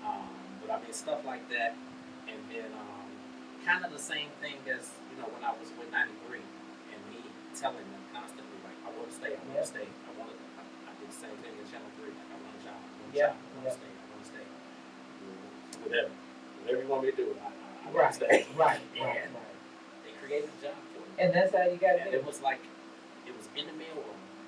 Their mailroom was probably the size of the bathroom out there, and they didn't need a person to do that. Right. Like it was literally like they got a stamper, you just go in there and stamp your own mail. Like they didn't need a mail person. They created a job, right? So that I could stay, which I'm like. And that's something big too. When you have those skills, when you show that again, college is about to me more than anything discipline. Absolutely. And when you show those characteristics, those communication skills too. Yeah. And when you are showing that you have this commitment to a particular thing, that's how most jobs are. That's how most people get ahead on most jobs. Absolutely. Is by one, letting the people know that you want the job, that you want to be there. Because that happens so many times. You don't know First of all, you don't know, and they're listening. And if you're easy to get along with, they're going to always do like you said. If it's not a job that they can put you in, they're going to just create one to hold on to. So always take advantage of that because, like you said, you're going to learn something. Absolutely. And you may not be thinking at that moment that you're in it, that you're learning anything, especially anything that you have an interest in. But what did I say is one of the things you got. Like you got. What? So, you got your own PR. Yeah, PR firm. Yeah, you got your own PR yes. firm. And I like for whatever reason I knew that like I was getting something out of it. Yeah. Like I never. And most people don't see it like that. Yeah. I was never in a position where I was like, oh, I don't want to be doing this, Right. and I'm like, shit, I sweep the floor. Right. Sweep the floor. Right. But that's something that my mother taught me growing up too. Is that she used to say like it don't matter if you sweeping the floors or whatever, be the best floor sweeper. Yeah. Right. So I never really, I was never in that place where I would be like, this is the me to me. This kind of job. I mean, when I started at University Hospital, I was off the floors, mopping the floors and making the best one cleaning the toilets, and I'm like, listen, I'm good. I got a job. Yeah. So, but Channel 3 was really awesome though, and like by them creating that job for me and me getting in, then it was an opportunity for me to be able to get to know people in this department and get to know people in the newsroom and get to know people in the web department because I did websites. So then I met people over in the web department who I still pick up little tips. You get them tips and they be like, oh wow. Yeah, and I'm still friends with them now, and it turned into a lot. So from that job they created for me, I ended up moving into newsroom assistant position. So then I was doing running the teleprompters for the news show. So I would be there I was there overnight, and the hustle was real. So like I was still working at UH full time. I was on the bus because I ain't had no car. License was suspended. I would catch the bus to work, of course. Get off at 11:30, get on the bus and go to Channel 3, and then sit there until 3 o'clock until I started my shift because I worked 3 to 7:30 in the morning. So So I would go and just sit until 3 o'clock. Sleepy as all get out, but I would be like working on my website or something on my laptop. Yeah, yeah. And I'll start at 3. I would put the scripts together for the morning show so that they knew what they was reading and all that stuff from, through teleprompter. And then I would run the teleprompter during the news show. And then at 7:30, get on the bus, go home, go to sleep, get up, go back to UH. And do it all over again. Do it all over again. So I did that. I was at Channel 3 2 years. So yeah, I did that 2 years. And it was cool. Like the experience that I got from there is like bar none. Like, Right. Oh yeah. you ain't gonna get it from nowhere else. Like I learned so much stuff in there, but I ultimately walked away from there because by that point I was getting back to school, and it was like I want to go back to school. I gotta figure something out. I'm doing too much. Like Oh yeah. And you can't keep doing right. it. Yeah, I had that kind of Yeah. experience. Like, that's big when you have Yeah. that experience. It was just like I'm at the hospital and I know I need to be there. I'm at Channel 3, which I would really like to just be there full time. I would Right. at the hospital. Right. But Channel 3 is not paying me enough. Right. And the hospital was gonna pay for school. Right. So I gotta stay at the hospital. And if I'm gonna have my own apartment or something, I gotta be at the hospital because Right. Channel 3 can't pay me. Right. So I reluctantly walked away from Channel 3. Yeah. But it still was a blessing. But it wasn't like you just walked away to Yeah. walk away. You walked away to make it where now they gotta give me another position if I choose to come back. Absolutely. But now the other thing that I was doing is like throughout all of that time as well, concurrently was I had started my first digital magazine. So that actually came off of the website that I did for all of those. And that didn't turn into anything. I turned it into a magazine. And through networking, I'm gonna assume I connected with somebody from Def Jam. And they had me do an interview with Kelly Price. Okay. So that was like my first celebrity interview, like Kelly Price and Devin Lee. How they got to me, I don't know. Right. I would just say through networking. Because they out there looking for the same I thing. get- They I out there guess. looking for it. But I did those interviews. Devin the Duke was actually in person at the company on 18th. And then Kelly Price was over the phone. But once I did those two, like the word started spreading. And then like before I knew it, I was interviewing for Def Jam, Atlantic, Sony, EMI, Koch, I mean, you name it. So like everybody that was putting something out, I was doing interviews with. Universal. Yeah. So I've been doing that. I've been doing that during that time too. Now, how did you learn and where did your comfort come in doing these interviews? You know what? There was no comfort in the beginning. I was scared as Yeah. shit. Okay. I was That's scared the as point I want to make. Yeah. I was on the phone Yeah. like Because you're talking about being, doing promotions Look, for the radio and doing mail. You when I ain't saying said- nothing about interacting with people like absolutely. And but what I did tell you was that I was like shy and reserved, Yep, yep, nervous, yep, yep. didn't want to talk to Yep. nobody. So like when I was doing them interviews, I heard every bit of like the trembling in my Yeah, voice yeah, when yeah, I'm yeah. talking to them and Yeah. like what's his name from UGK, Bun B. I did an interview with him, and like I thought he was snapping on me, like he was mad because like he was just like real. Yeah, and I was and of course I'm like all nervous and shit, so I'm like. So that's just how dude is.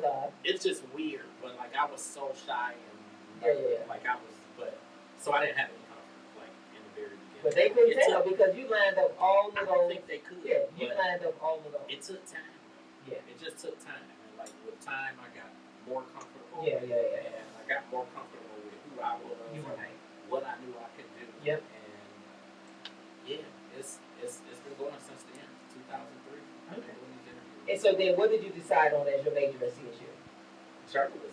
Like Okay. once I had done all this stuff, it was like it's supposed to be journalism. Okay. Because I had been like, when I started at Akron, it was marketing. I did accounting for probably a semester until I got a C in accounting 1. I was like, nope, this ain't gonna be it. So I left accounting, and then I said, well, we're just gonna do business or something. And then once I got into radio and I started doing all this other stuff, I was like, it's supposed to be communication. It's supposed to be journalism. So how long did you do the journalism? What did you do as a journalist? Well, well, you mean as far as school or just? Well, Well, you in school. well, I'll say once I went back to school, um, my son was born in 2006, so that was kind of like the driving force. So once I got everything situated and I got back in school, I had to pay for Tri-C. So I figured that out, paid for Tri-C for a year and a half, graduated, and then they gave me aid back at Cleveland State. So then I went to Cleveland State, and my major was journalism, mass communications until the last year. There were classes that at that time, like night school, you couldn't do certain classes you couldn't do in high school for the media program. Like you had to do the day classes. Thank God. And I worked full time.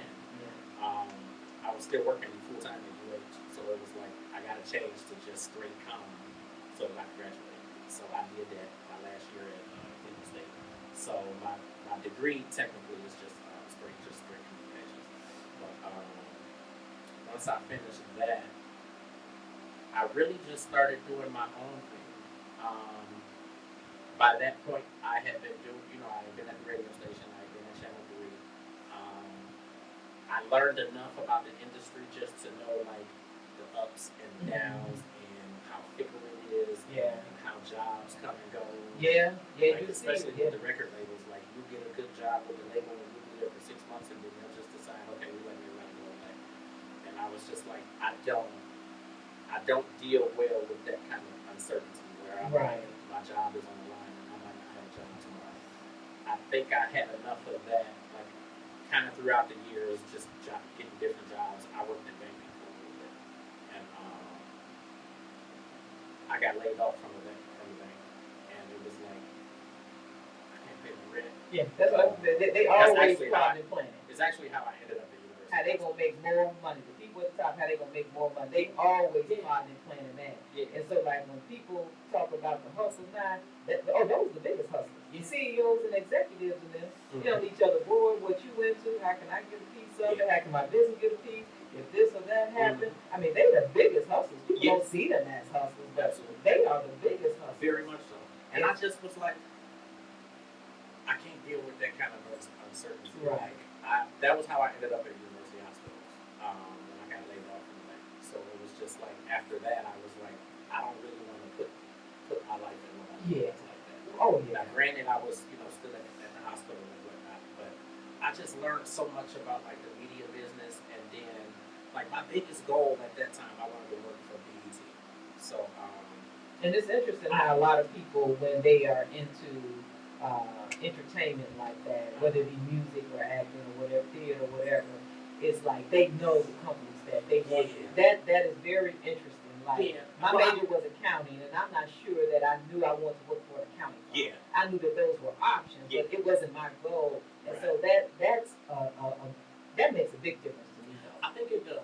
And I mean, I was able to really aspire for that, and I got an opportunity. Again, I network really good, and I can go through websites and all that stuff. And I got an opportunity to go out and work the Soul Train Awards. Okay. What year is this? 2013. Okay. They had it posted on BET's website. I just was going through the website one day, looking under job opportunities, because I always go under job opportunities and see what's there. And they had this posted, and it was just like looking for a freelance person. Didn't really go into detail about what it was, and so I'm looking and I'm like, it don't look like I'm not qualified for it, so I'm gonna look in for it and just see. Right. And it just was funny because my wife at the time, we were she worked at the hospital too, so we were going to fraternity event for my brother-in-law, and I was like, hey, I applied for this freelance thing at BET. I don't know what it is, but I don't know. It's sometime this week or something. So I guess if I hear back, then I'm gonna be going. And we both sat in the car like, okay, because you like this, like that shit too good to be true. Right. They contacted me Monday, and it was like, see you there. and that's all the emails said. Wow. So I'm like, here. So then I emailed somebody back, and turns out that they was like, yeah, we'll see you in Vegas on get to Vegas. And I tell you, I'm like calling people like, listen, I need to borrow some money. Like, this is what's going on. This, it ain't no joke. It ain't no fluke. Like, listen, I just need, this is all I need. My father gave me the money. And at the time, we didn't really have like the strongest relationship. But I called him and I'm like, listen, man, this is what it is. And he gave me the money. Coming through this one time. He gave me the money, and I was just like, thank you. When I tell you, like, I searched high and low for like that whole night for a flight. You know. Because I'm like, flights as high as hell. Oh yeah, hell yeah. 3 days out. I caught a flight from Dayton. It was. They drive 20 hours a day. What was it? Dayton is. It was like 3 hours, 3.5 hours. But yeah. When I tell you I flew in my Fusion, Yeah, listen, we was cutting them corners. But I made it. Then you need a damn car loan when you get down to Dayton to that Fusion and make it back. We ain't gonna talk about the payday loan I got while I was down there. But listen, and all that's just to say is just that, like, listen, I'll do what I got to do to make the opportunity work. So, like, I pulled it together. I made it out there. I went to work with the Soul Train Awards and the reincarnated. It was like the coolest. And again, and that was put like, that on my resume. Yeah, it was like the coolest. And then, like, I got real cool with the people like that set everything up and all that stuff. So then I ended up getting the BET Awards the following June. So that was June 2014.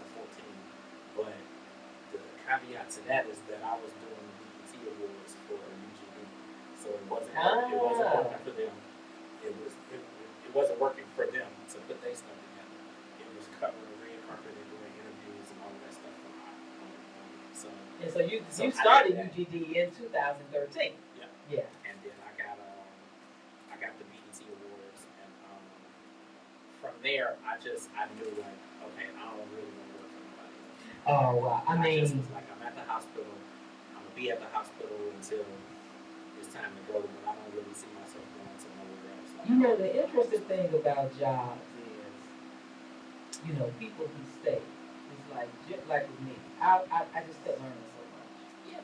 You know, you learn a lot, you get promoted. But when you had that experience like you, and then too, the job that I had as an accountant, I really wouldn't take that and walk away and do a business instead. Yeah. My passion had always been to sports and entertainment, being an attorney. That, you know, I went to school in London, China, and I studied sports and entertainment while I was there. Gotcha. And so I never would have left my job to do accounting. Yeah.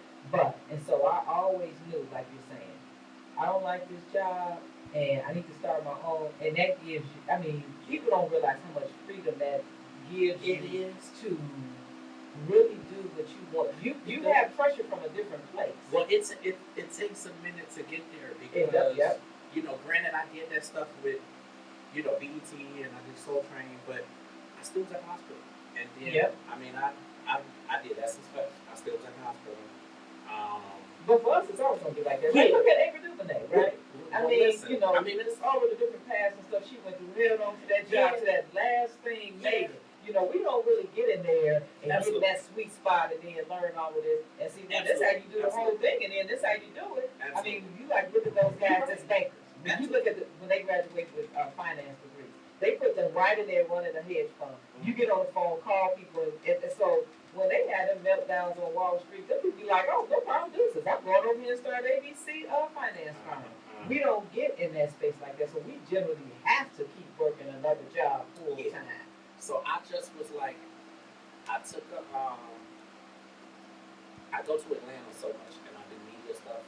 So in 2017, I started working with a recruiting company, you know, that find you jobs if you want to move somewhere. And we moved closer to Atlanta. We were at Columbus, Georgia, Phoenix City, Alabama. We moved down there because I was trying to get closer to down there, and I'm like, okay, that'll kind of open me up to more opportunities. But we only stayed down there a year. My son was ready to come back home. So came back this way. And you had to be too to come back, right? Yeah, absolutely. So we came back. You was the other way because of the bullshit. I'm like, no, I said, I ain't gonna make a mistake. We're gonna go back home and I just travel if I need to do something. But ultimately, I walked away from that. And I'm not even gonna say I walked away for something better. like when I tell you it's a struggle, it's a sacrifice. Oh, yeah. It's like, I mean, you know, I drive Uber. Yeah. It's almost like the Tabitha Brown thing, like how she was driving Uber all that time, but like that's the gig, and I make sure, you know, the beauty is that it gives me that freedom Oh, to be yeah. able to do everything else that I need to do. Premium on your time. I tell When people I that all say the like time. it's a sacrifice, Control your time. pushing to make it all happen. So like the beauty is that, you know, I've been able to get a whole, I guess, a bigger sense of clarity. Yeah. Just in Right. terms of like Right. my company, my brand, like Yeah. I did all of the footwork and the homework and everything, like to make Yep. sure that my company is registered and like Yep. established in Ohio and all of that stuff. So it's all legit, and I just, you know, have been expanding it over the last several years. So like all of the different stuff that you have said, it's all a part of the one company. Tell me again. You listen to the Black Anthropy Radio Show. We have Authentically James, and I want him to talk about what is Authentically James. Okay. Right? How does that become? You know, one word that you just used, brand. I want you to talk about why did you come up with Authentically James? Look, I need to see who's on here watching me first before I can say some crazy stuff. Hey, Vincent. So listen. So Authentically James, it really was just about me coming into who I am. Like coming into just being me and being happy with me and loving me. Yeah. Because I've spent all these years like sad and depressed and like doing stuff because I felt like somebody else wanted me to do it and not really doing stuff for me. So like this last few years, like for real, since I got divorced, but this last 4 or 5 years has really just been about me finding me. So the Authentically James, that title is really just about me just being my authentic self, just being me. So that's all it is. And that's good to incorporate that in your business because, you know, sometimes it's different for everyone. You know, sometimes separate your personal from your business works and then sometimes it doesn't. But the way you found a way to incorporate it in there because all of these personal experiences that you were having, the effect that, you know, your marriage was having on your state of mind and so forth, to find a way to incorporate that in there. And that's the reason why all of this is under the J spot, right? And so that's really so the J spot is really my brand. right. Authentically James, I mean that's just my Instagram. Right. But that's what that was centered around. The J spot is actually Right.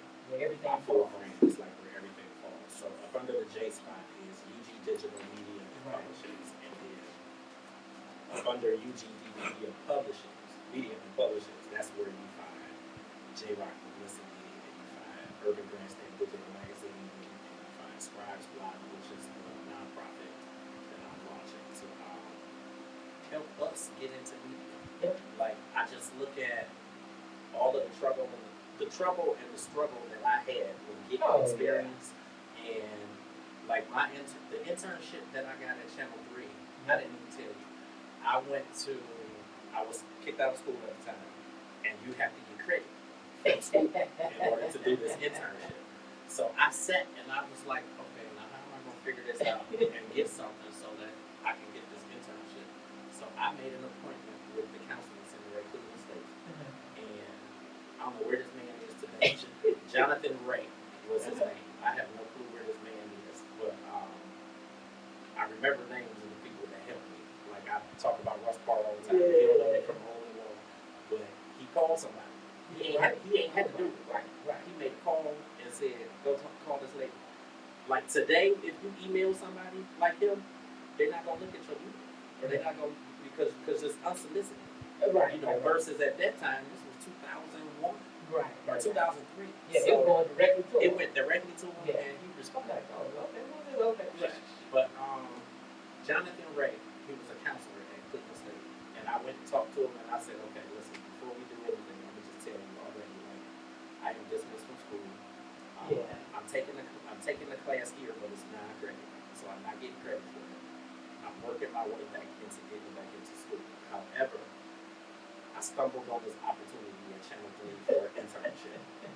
And they need something to say that I'm not getting credit. Right. When I tell you I don't want no credit right now and I'm not complaining about nothing, I need something to say that I can get credit.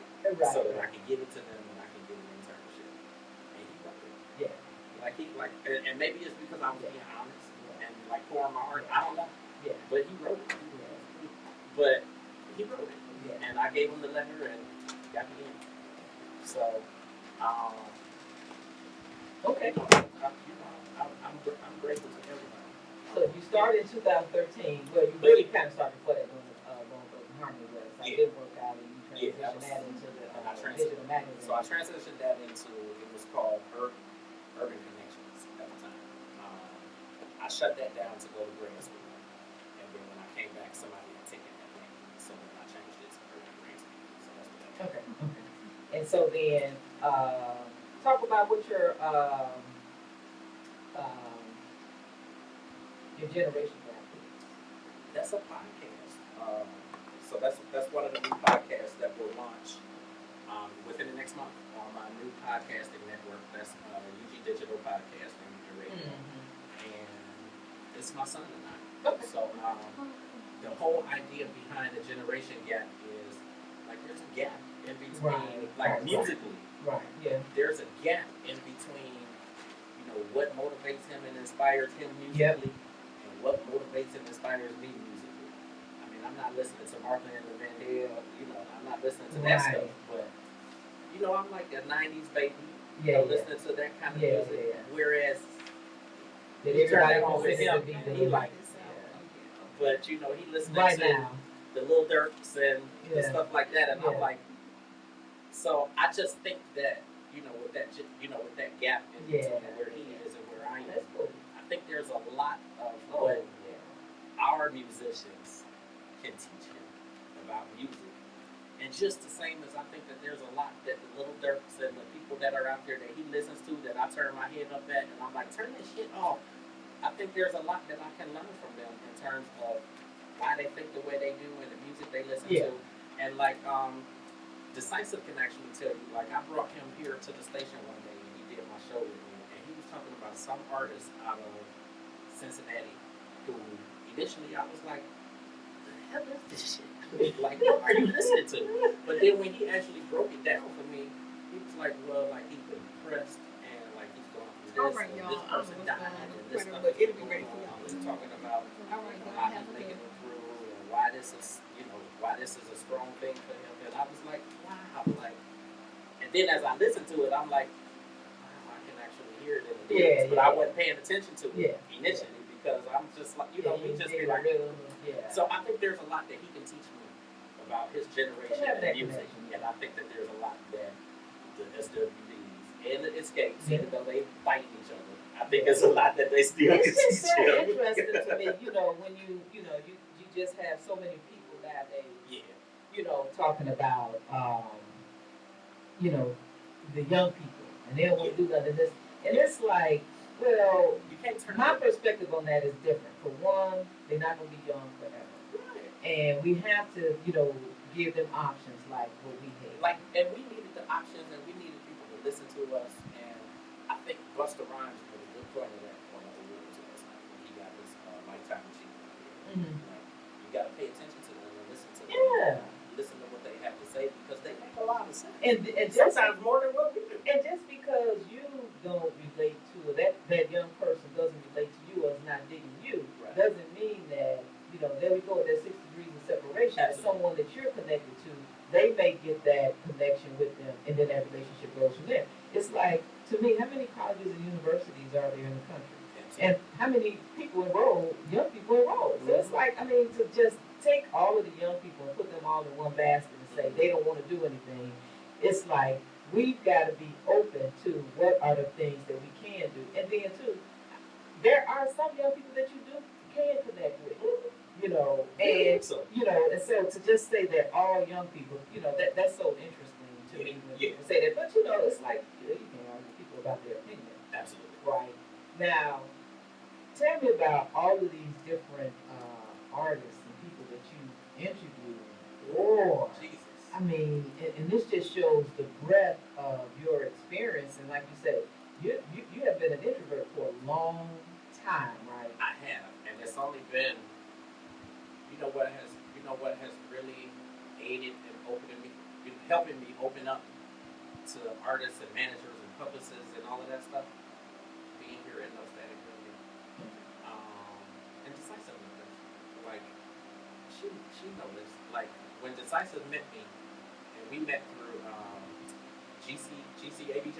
I always say the initials wrong. We met through there. She can tell you right now that probably when she met me, I was shy and quiet and reserved, and I didn't talk to nobody, and I didn't say nothing in the meetings, and I just listened. And GC, it's the Greater Cleveland Association of Black Journalists. Yeah.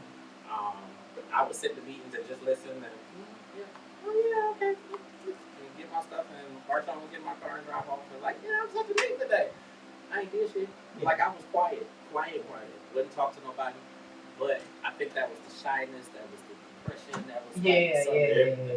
So being here like has really helped me open up and like talk to these people. And like a lot of these people are just like this. Oh yeah. All these people, like even celebrity wise, when we talk to these people, they just like us. They try to take care of their families and get their kids to school and get them educated. And like a lot of them are just like us. And again, that is such, it's so interesting that you say that because it's really true. When you think like reaching out to people, that they want to be able to tell their story, and they kind of want us to be able to tell their stories too. Absolutely. And I think that they kind of tell us, communicate, and give us information that they don't otherwise give to, other places. They give us. It seems like they give us the benefit of the doubt over and over and over. And like I have met and talked to and like communicated with far more celebrities who are just easy peasy and just I could sing you under the water, but outside of that, I need to pay my light bill with that. I mean, they just like a lot of them are just like us, and don't have their head in the clouds and all of that stuff. A lot of them are just like us. Like I did some stuff with Eddie Levert, and like around when he was on the Soul Train Awards, and he did the cipher with Erykah Badu and all of them, and he was just the most like common person, like somebody on the corner.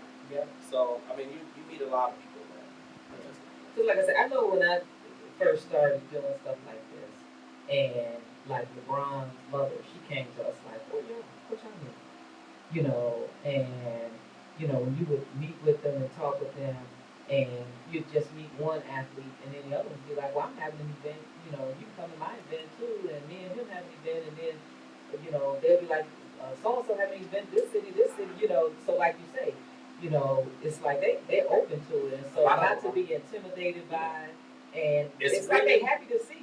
It's really the one thing that I have learned not just through doing interviews and that sort of thing, but also now that I'm on the PR side of it too, and doing a lot of that stuff, I have learned that a lot of the disconnect and the issue that you have when you're dealing with celebrities truthfully comes from the management and the PR. Right. A lot of it is their teams. Right. It usually don't be the artist or the person. Right. Like when you get to like the Brandys and the Monicas, and like a lot of them, they want to talk to you, want to communicate with you. It'd be their people that be holding them off or block, like it'd be their people. So that's the next thing I want to ask you about. Again, this is the Black Anthropy Radio Show on NoStaticRadio.net.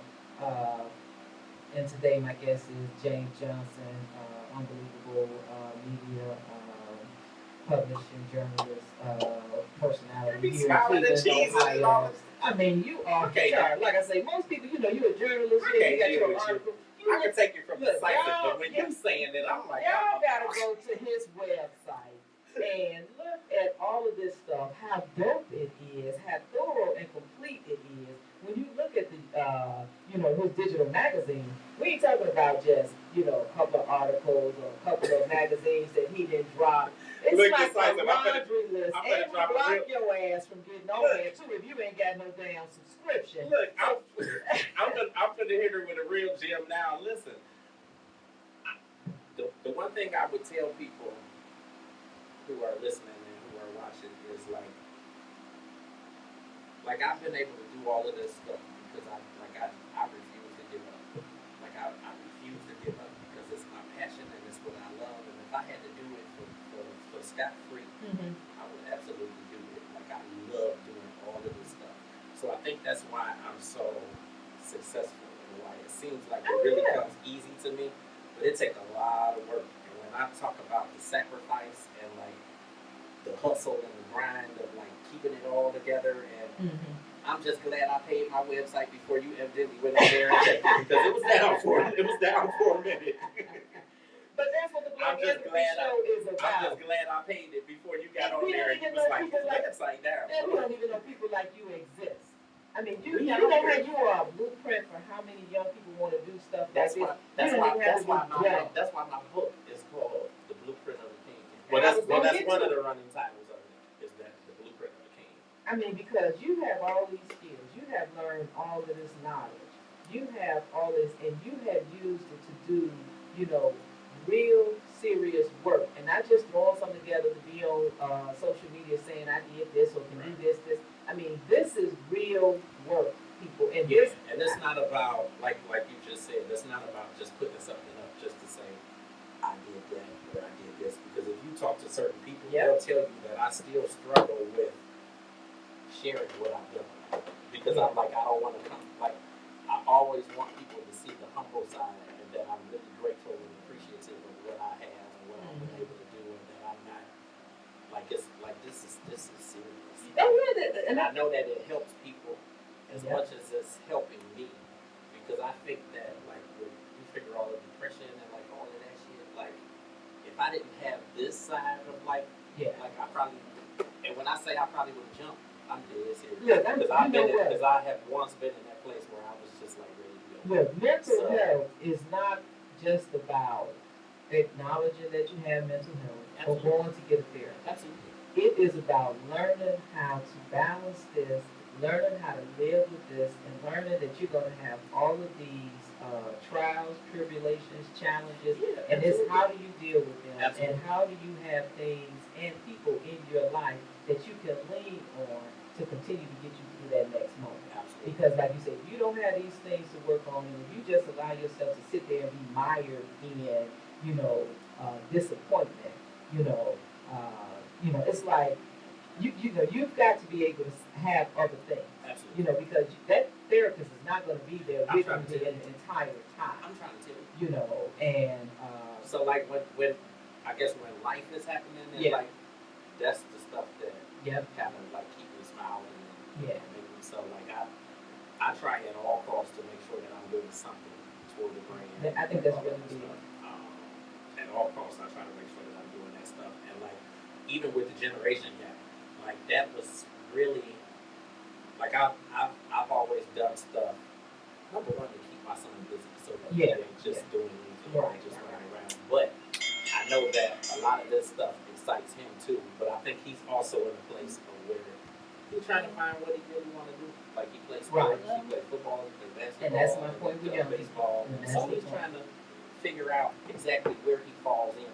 But like me creating that show or that podcast was a way to bring him in on it, and then also to be able to kind of cycle in some people who he knows and that he really follows, because then that'll kind of,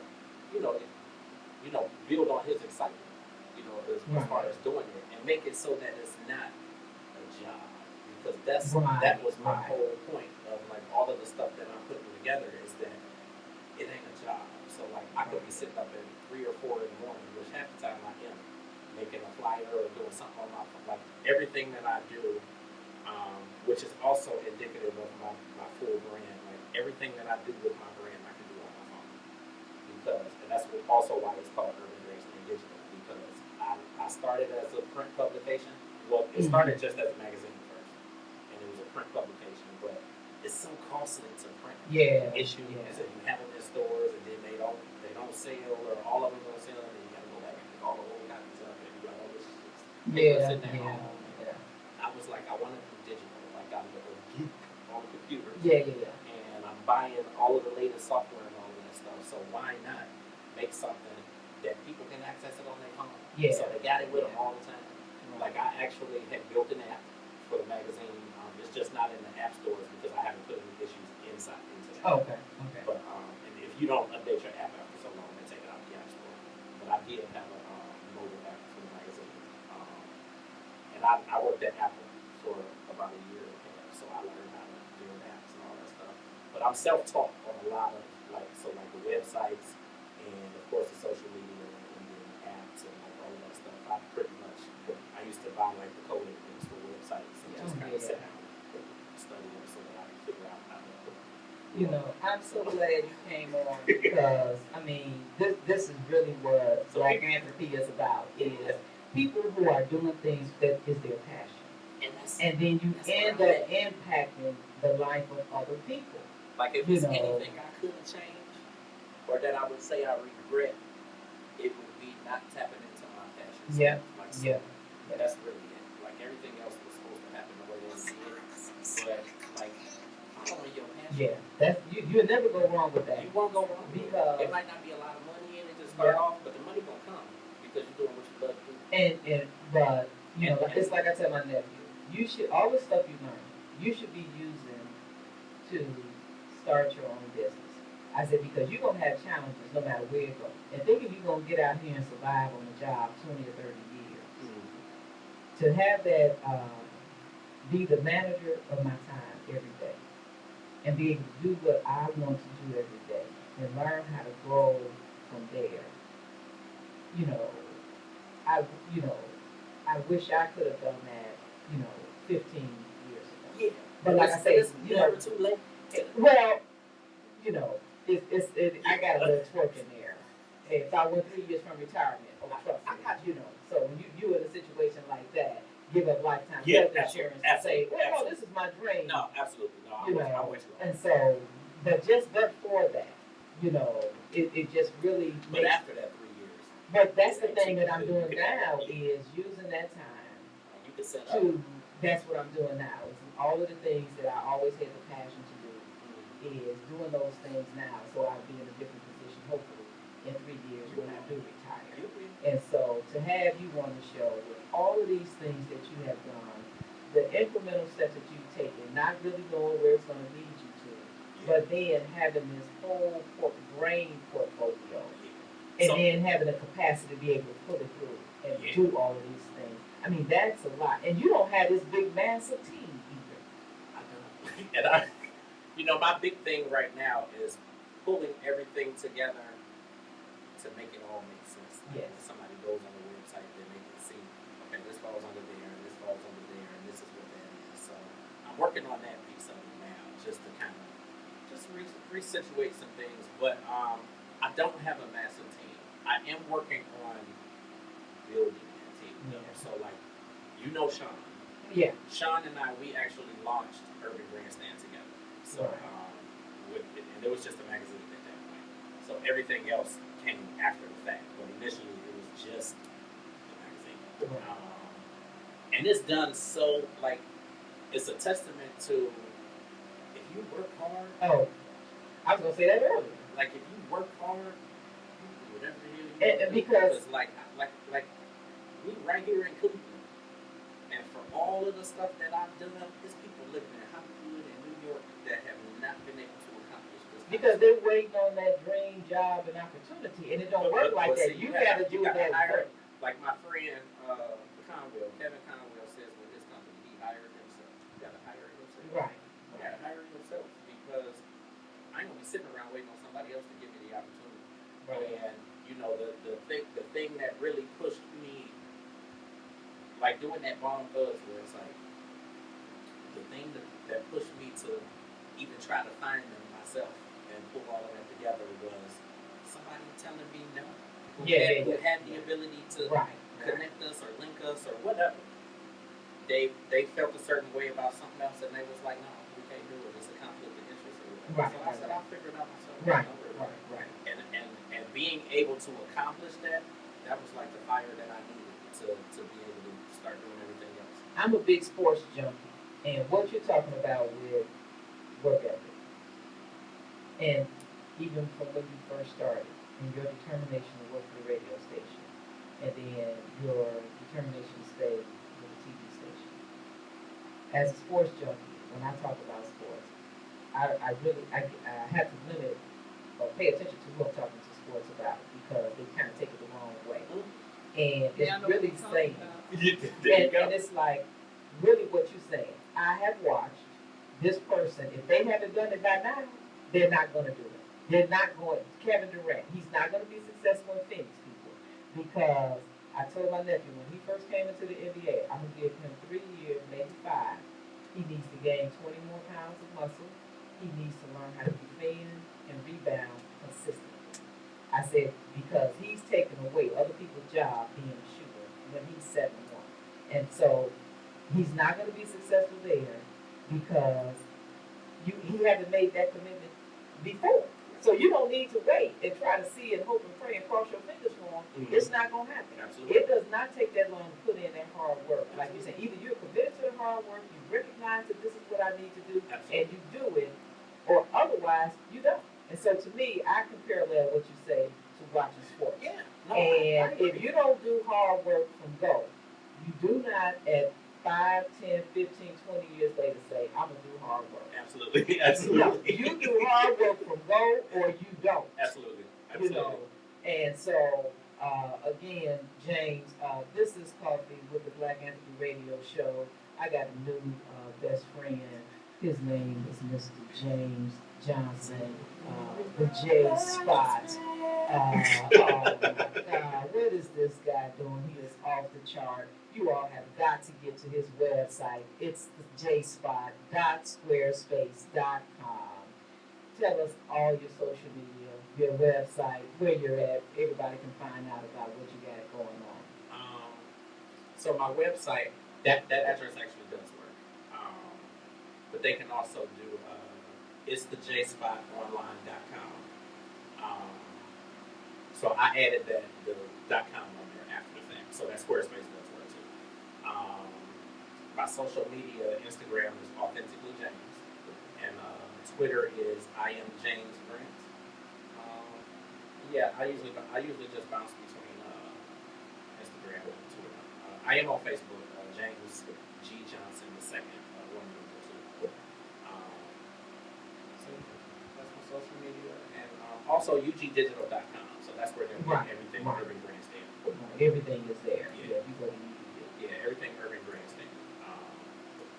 And yeah, I'm actually redesigning that site too, so that then it'll be inclusive of obviously the podcasting network, which is launching mid-July, and then also the entertainment club.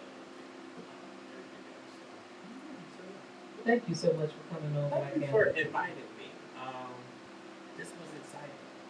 I don't do the best with talking about myself and what I've done, as you probably have recognized. I really don't do the best with that. That's why I had you on. I thought this was really good. When you text me this morning, I said, okay, let me throw a flyer together, and I'm gonna post the flyer and start promoting it, and then let everybody know to be on IG Live, which I don't do IG Live very well. Okay. But I'm trying to get better with that. I'm actually launching. I'm putting together like a little mini podcast / show for Instagram. So I am going to be launching that too, and that's called the recap. So I'll be getting that out probably in the next couple of weeks. I'm really just kind of finalizing just the content and what I'm going to have on there and the time of day that I'll have it going, because it actually was going to be like a late night recap. But trying to center it around when I know people are on Instagram and that sort of thing. But I know once I really promote it and get it out there, then people will watch anyway. So, that's really it. Yeah, that's really it. Tonight I'll be with Who's Who in Black Cleveland, which is really, really dope. My client, Tanya Thomas, also known as Reese, she hosts the Real Talk with Reese on Saturday. She's going to be on there as well. Or she's going to be there at the show as well, because she's also in the new edition of Who's Who in Black Cleveland. So that's really exciting. This is my second time around doing it. And I didn't really celebrate it the first time. It was just like, okay, I'm in there. Yeah. You know, I had the book and I showed a few people the book, and then I don't even know where the hell the book is. I had to ask my mother because she keeps everything. So I got 3 of them. I'm gonna have to see. That's what I'm saying. And see, she gonna be scalping them. She gonna be selling them for $200. But this year I said, and it was just yesterday that I, really had the epiphany. Like, let me take my ass to this thing and really celebrate it. So I paid my little $85 yesterday. So go get my book and, you know, put my little Ziploc bag in my pocket. So I can take some shrimp home. And, Child, you better make sure you get there early. I'm trying to tell you. They go in on that stuff. And that's it. But I'm excited about everything that I have going on. I'm really grateful because I realize that it's a lot of people who want to do this stuff and they don't necessarily have the outlet or they don't have the right people to help them. And I'm grateful, you know, for the opportunities that I've had. And I have a lot of people, like I may not have like a massive team, but I have a lot of people who are in my corner and who help me pull stuff off. And I'm grateful to everybody. And that's big. And I got people been popping in on here, and I'm like, I'm really excited. Schoolboy, Schoolboy and I are gonna be doing a new podcast together, Transcending the Culture. That's gonna be starting soon on UG Digital Podcasting. It's a lot going on, and like I said, I may not have like this huge, massive team, but I got a lot of people who are in my corner and like really helping me, and I appreciate you because you came on my show. So like that was like our opening is that you came on my show, and I'm grateful to everybody that comes on the show because like I've been decisive to tell you I've been building this show, or we've been building this show for 5 years. And that's again the point of it. This stuff doesn't take overnight. It takes a lot of thinking about and coordinating in your mind all of the things that you're doing. Like I got CC and I got Decisive and like so many people help with pulling that show together. Decisive ain't here, Ian's come in, so like I'm super grateful to Ian because he'll pop up and he'll engineer for me and like he always tell me, look, if you need me to come engineer, just say so, I'll be there. And I'm like, I appreciate everybody. People can easily say no. I hear you. So I'm grateful. I hear you. All right, that's it for the Black Anthropy Radio Show today. Thank you so much to both of my guests, Portia, the producer, and the unbelievable James Johnson. Thank you very much. See you next time on Black Anthropy here at NoStaticRadio.net.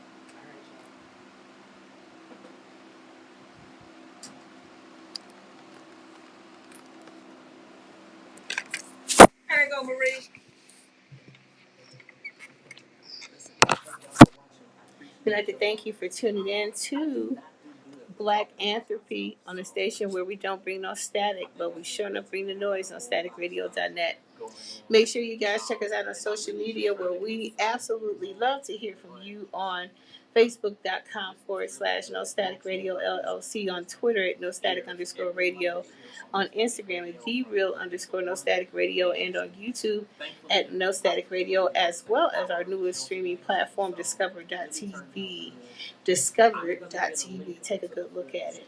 Also, if you guys would like to listen to replays of this show and others on NoStaticRadio.net, please make sure you check us out on Mixler or Mixcloud.com. Just type in No Static Radio on the toolbar for replays of this show and others.